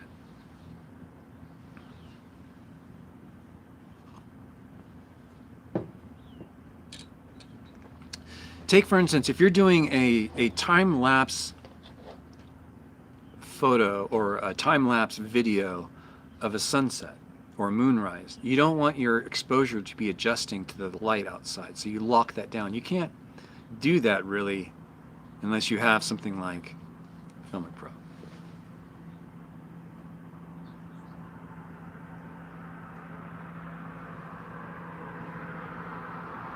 Yeah, if you're using your phone, I would recommend using the standard phone app. If you're not doing creative stuff like zooming in, making stuff out of focus, stuff like that, or controlling white balance and exposure. If you're doing like scenes, like for professional setting, I would use the standard camera app on dynamic range and just keep it as auto as possible, and keep the parts, less parts moving around, kind of thing. You know what I mean? But if you're trying to be creative with it, you want to play with the camera more, and that's where Filmic Pro really starts to shine. But if you're an amateur at it, or you don't know how to operate a standard DSLR camera, it can be a kind of a longer learning curve. But there is no right or wrong on how to use Filmic Pro. As long as you like what you're seeing that's being recorded, I guess. Now, when I describe shooting flat, that's literally what Filmic Pro does. When you look at it, it looks like it's just washed out. But the advantage in shooting that way is you can take it into your editing software and you can really move around the colors a lot versus capturing something in a really vivid, bright colors. You can't move the colors around very much because they're almost maxed out already. So it's kind of counterintuitive using a manual mode setup on a total automatic camera. So I'm not trying to bag on anything here. It's just smartphones are set up to do all this thinking for you. So you're interrupting that, and it takes some programming to know how to do that. And Filmic Pro does a professional job at it. I use the Creative Suite, so I have access to all these different filters. You pay more for that, but their basic stuff is what anyone could use for standard creativity. You don't need to be playing with that stuff. So I'm just rambling now because I like Filmic Pro. I did receive a gimbal from Jeff Gimbal, and or Gamble, and it's the same exact gimbal for a cell phone that I would like to have, but the one I'm looking at is the Zhiyun one that works hand in hand or in junction with that app on my phone. So to have that all in one, yes, I definitely am. I'm looking at that as an option. But right now, I'm just trying to hold the camp down right now after this excursion with Wonderhussy. It took money, and you guys funded that whole trip, so thank you. But I just went through it all in a couple days, so yeah. And Sarah just had a birthday, and her birthday present came in while we're on the road. I gotta remember to go out to the mailbox today. I keep forgetting. I should have done that on my way in. So, did you guys see my night vision test footage that I shot a few days ago? I posted it in my couple live streams ago. If you haven't seen that, I'm posting up a link right now that goes to that. And this is using the night vision camera that was provided by a viewer named Foremost Authority. He's purchased this night vision camera for both Sarah Jane Woodall, Wonderhussy, and I.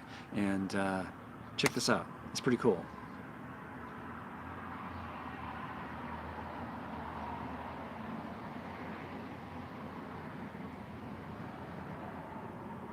Did you know, Pamela, that and Rita, that my Darwin Falls video was done all on my smartphone? Using the standard camera app. I did not use Filmic Pro on that. That's how much you can get out of the standard camera app.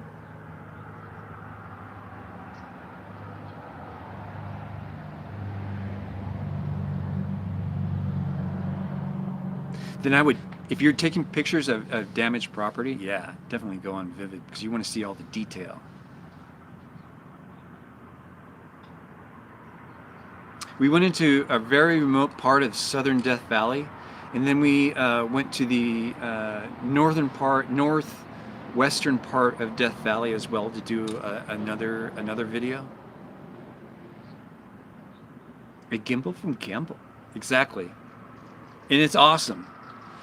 It's just that it doesn't communicate with Filmic Pro, and if I were to use a gimbal, I would want it to work with Filmic Pro. Because I'm a dork, and I like to do creative shots, but I proved in my Darwin Falls video, you do not need to use Filmic Pro to get what you need. So I used that camera in dynamic mode, set up for auto, and I would do a spot focus by touching the screen where I wanted the camera to focus.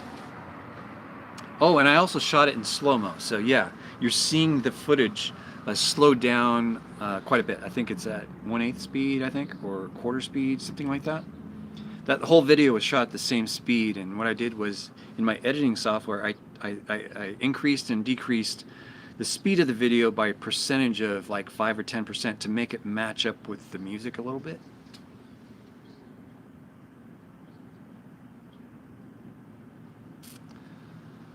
Okay, Mayo, let's see, what kind of cars was I tracking? 2000 Honda Civic Coupe. Then I went to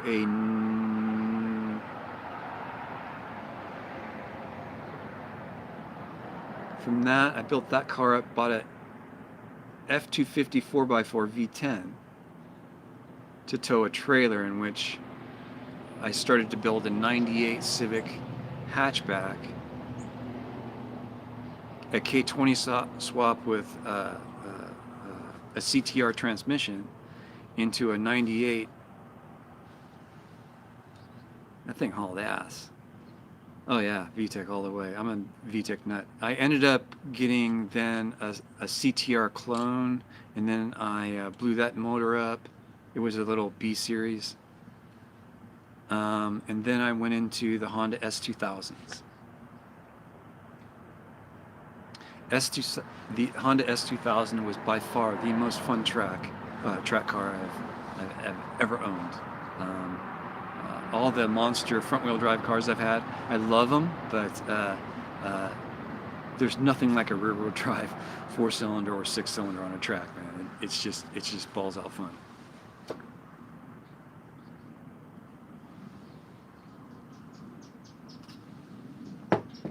Civics are great for tracking because they're cheap. They're the cheapest race car you can get that has fully independent suspension from the year 96 to 2000, I believe. But then if you hop into the S2000s, they only had two versions of that, the AP1 and AP2. AP2 has more torque, the AP1 not so much, but has higher revs. I was tracking the Honda S2000 AP1 with an AP2 rear end. JRZ suspension, fully adjustable. I was running the reds. I ran blue JRZs in my Civics. I ran very large brakes in the front. Basically set up a Honda like it should be set up. They're full-on race cars. Did people help with financing? Yeah, Larry did in Safeway. I made pretty good money working in corporate America. Yeah. You can't, it's hard. You guys don't know what I'm talking about. Let me see, search.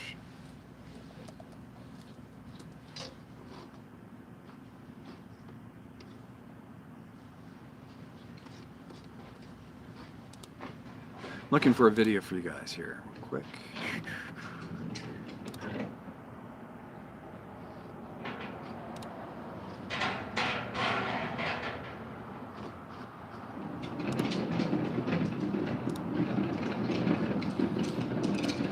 So I'm going to post up a video here of me taking a lap with a buddy of mine at Laguna Seca on a track day a few years ago, a number of years ago, but this is in a Honda S2000.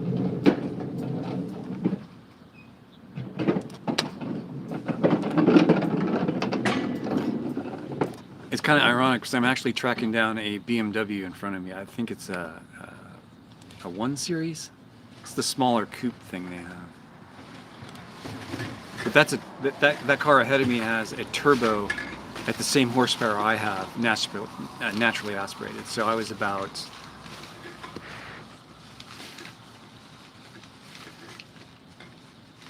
I think they come stock at 240 horsepower. I think that's what the 1 Series comes with, about the same. Oh yeah. I know all about that video. I love that. Eric. Oh man, I think Eric and I would get along. I'm a total Honda nut.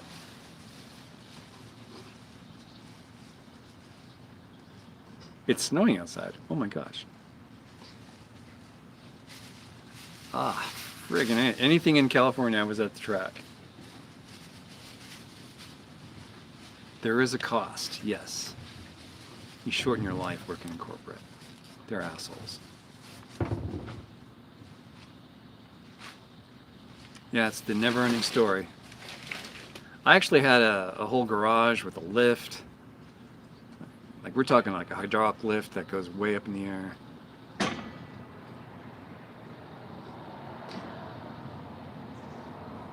Catch you later, Deb. Dirt tracks would be fun.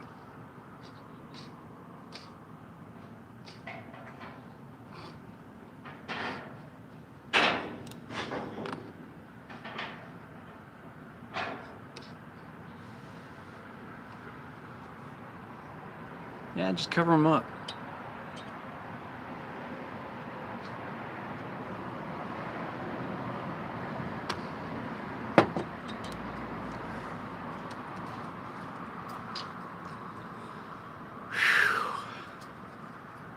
It is getting hot.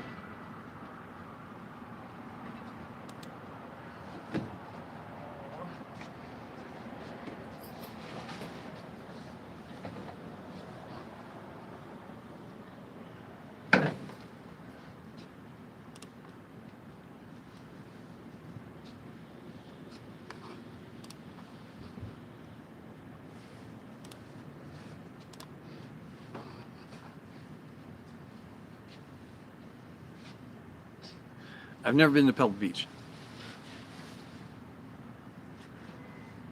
Okay, Tim, catch you later. Looks like a video game. That's an app on my phone.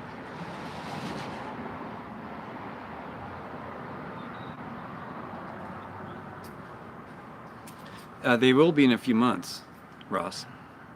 They're not in the 30s yet. I believe this morning it was about 60 degrees.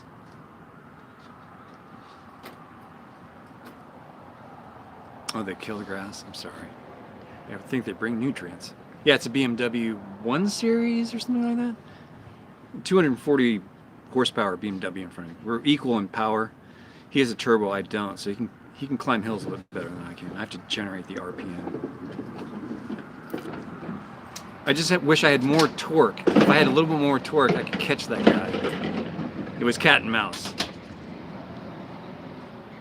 We're pretty evenly matched. So either I was leading, he was following, or I was following him. It was a fun day out.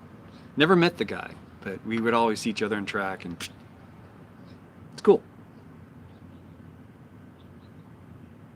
Chuck, welcome.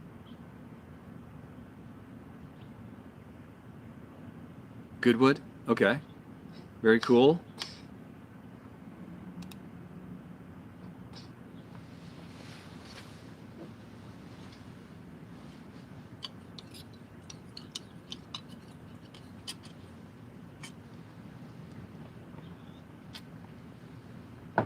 Yeah, I had a fun life outside of work in the track world, so it was fun. That's how I was funded.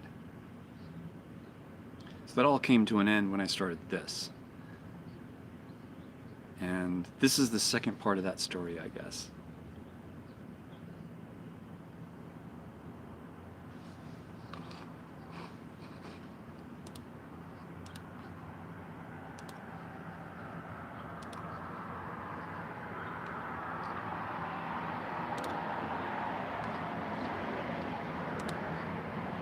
Oh wow, Chuck just sent in, oh no, Margarita Chumac just sent in $10 on PayPal. Thank you.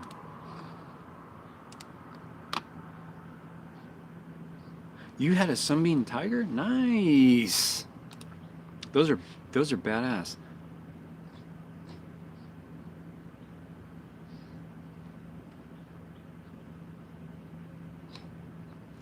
Okay, so you guys don't know, that's a V8 powered rocket ship from the 70s, I believe.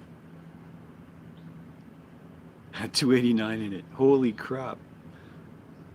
Before 289, freaking A. That thing weighs nothing, and that engine barely fits in there, so it's a sleeper, folks. It looks like a classic car, but it's really a hot rod on steroids. It just looks like your average convertible. I did not check out the land speed record. I saw I think you sent me an email or a message about that, but I couldn't get out there.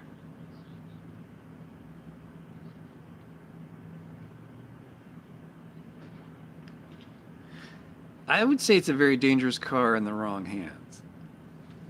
It looks like a very fun car to me. After driving the S2000 and breaking it loose and controlling it, it's an awesome thing to do, to break the rear end loose.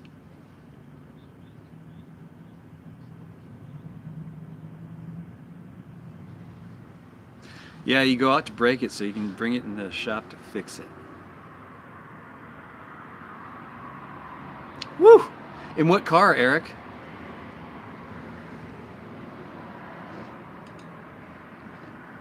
Sorry, I'm a car nut.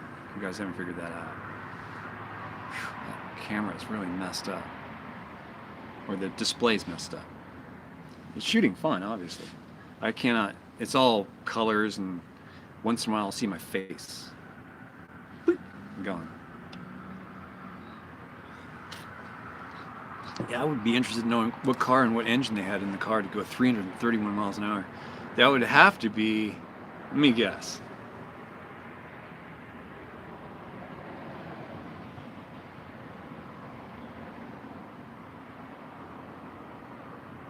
McLaren?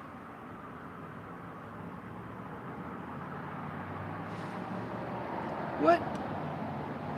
I have to Google that, guys.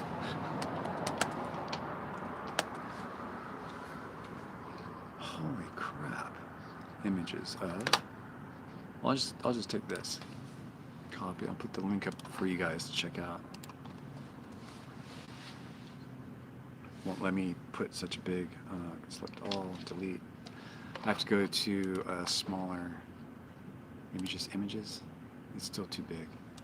I'll just pick the first one. 6 days ago, here's an image, go to the website, pick up that here, copy that, and there you go.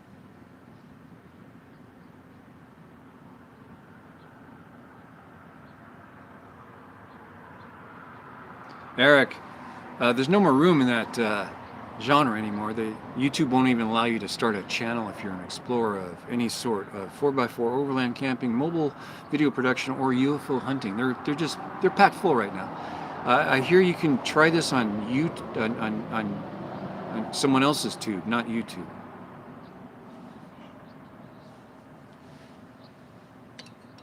No, it's fun, Eric.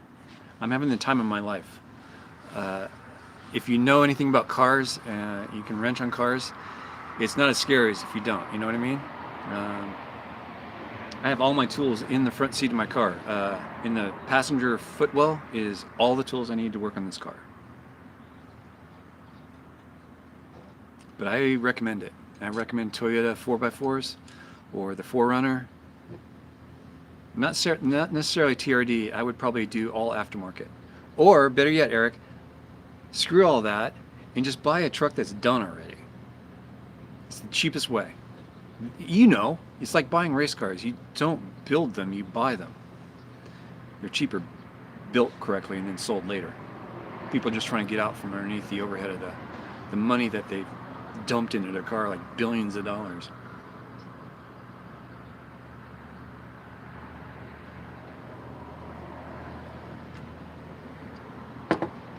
Yeah, if you know how to wrench to get you out of trouble, that's the real thing. Not necessarily to fix it out there, but to get you to safety. Drag racing's great. I wish I could go to more.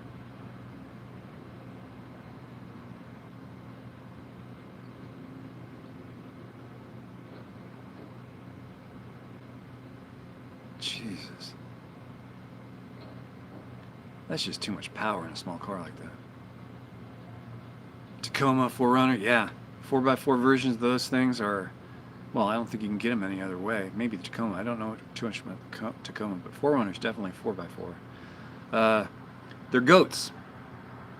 They go freaking anywhere with the right tires and a 2-inch lift. You're set. Or 3-inch lift, you're done.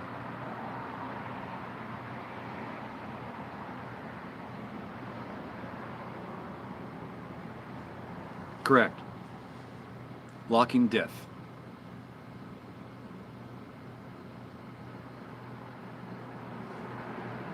Yeah. I'm just being different by using the stupidest car possible, the BMW X5, to do what I do. But there's a lot of technique involved with off-roading, you know? You don't put your car in a position where it's going to fail. You have to look out for the car, look out for yourself, blah, blah, blah. Yeah, I love the X5. I'm doing this to really piss off the off-roaders because I'm basically going where they're going, and sometimes even further. I've gone places I probably shouldn't have been.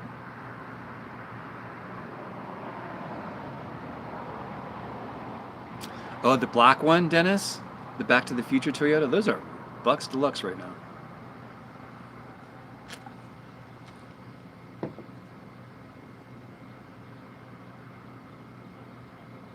Yeah, I can get another series taller on mine. I think I'd do the same thing. It would provide a lot more road comfort, but your gas mileage drops. Catch you later, Eric. Meeting time. Eric's to the meeting. What Plymouth do you have, Michael? Don't say CUDA.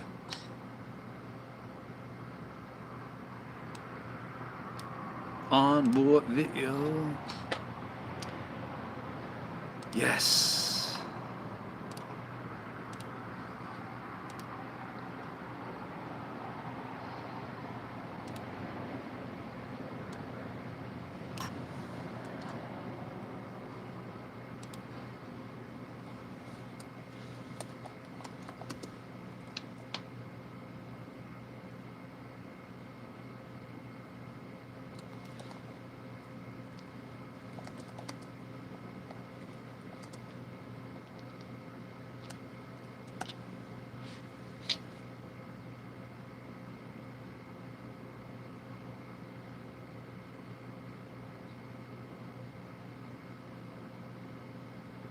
Yes.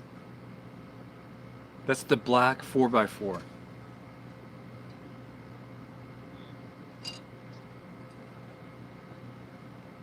Toyota.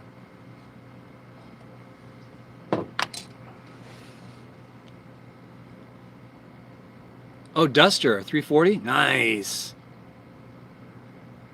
I believe my father had one of those. I believe. I'm not sure if it had a 340 in it or not. I think he was turning cars at one point, and that's one of them he had, a 70s Plymouth Duster. He was a Plymouth Ford guy.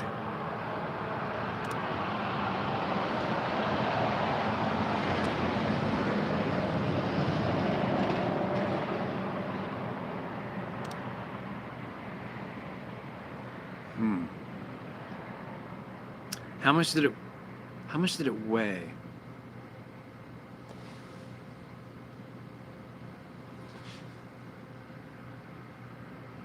I had a corner balance. I used to know because I took the soft top out and put a roll bar in and put a Mugen top on.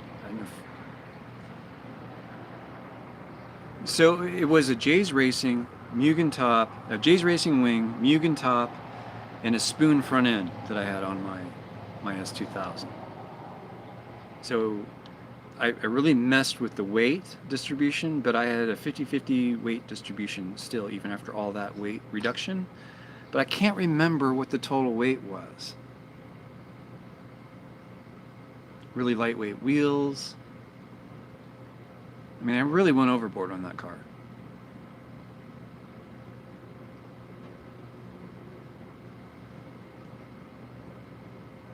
Maya, if you're friends with me on Facebook, I think I have photos of some of my cars on there in my photo area from way back.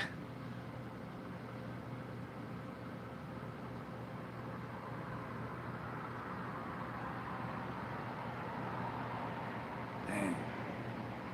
You've tried for 20 years to get those things. That's great. Yes, I have.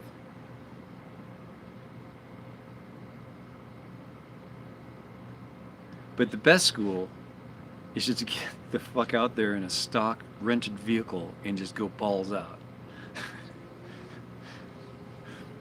Renting a car and going to a track is a lot of fun.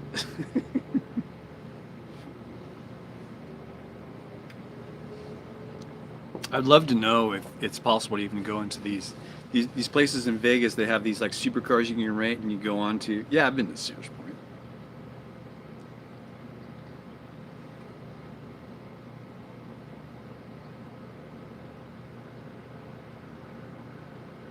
Junkyard Digs. I'll check that out. Thanks, Dennis.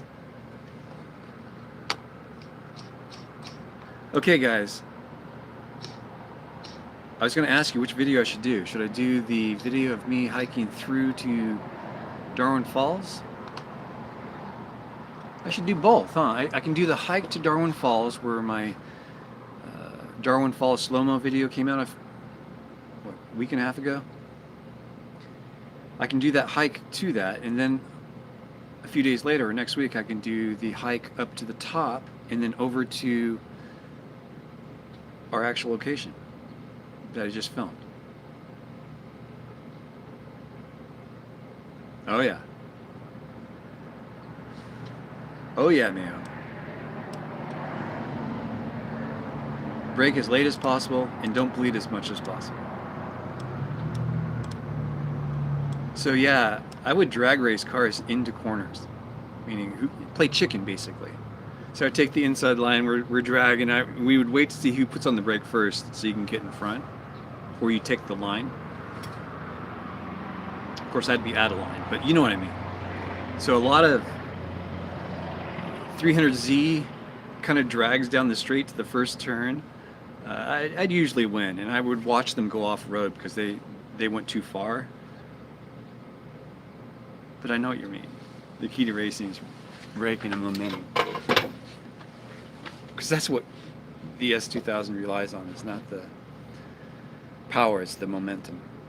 It builds up over time. It takes longer, but you get there, and it can hold it. Does that make any sense, everyone? That's why I had the S2000. My next step with that S2000 was to put an LS in it. Oh, that sounds like fun, Dennis. Ice racing on a motorcycle too, that'd be great. That'd probably be more fun. So which one should I do? What do you guys think?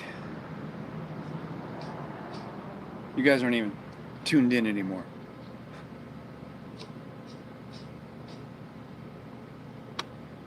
Oh, that's what you saw in the video. Yeah.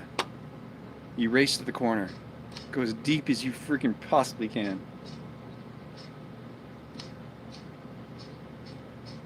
Okay, guys. I'm going to start my editing. I'm going to do the hike to the falls. I'm going to save the Sarah adventure for the following week. Because I don't know which one she's going to be doing. I'd rather wait for her cue and I'll follow up what she does. Professional courtesy. Yeah, the hike. Both. Well, one picks up where the other one leaves off. So you'll get the whole thing.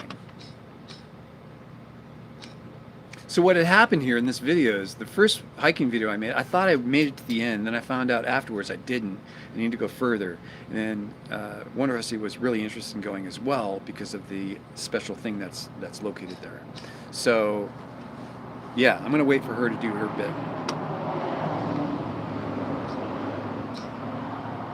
Yeah, I think so too, John. It'll make more sense. It'll put it more in context instead of just showing up on the sheer cliff going, well, we're up here now, and it's like, how do you get there? But you'll be able to see the exact route we took. It's all good, in order. Okay, guys, I'm going to talk to you guys in a bit. Thanks for tuning in. I don't know how I'm going to turn this live stream off since I can't see anything on my screen, so bear with me while I try and fix this. It says it's reconnecting. Here says you're live. I'm going to turn it off. Are you sure you want to stop, or do you want to start streaming? I don't want to. No, I read that. Are you? These are new instructions. It says, are you sure you want to stop streaming? Is this a trick question? I think it's someone had a hey. Who had a hey? Oh, is it by Larry? You know, okay. Okay, that's it, guys. Streaming stop to want you. Sure you are.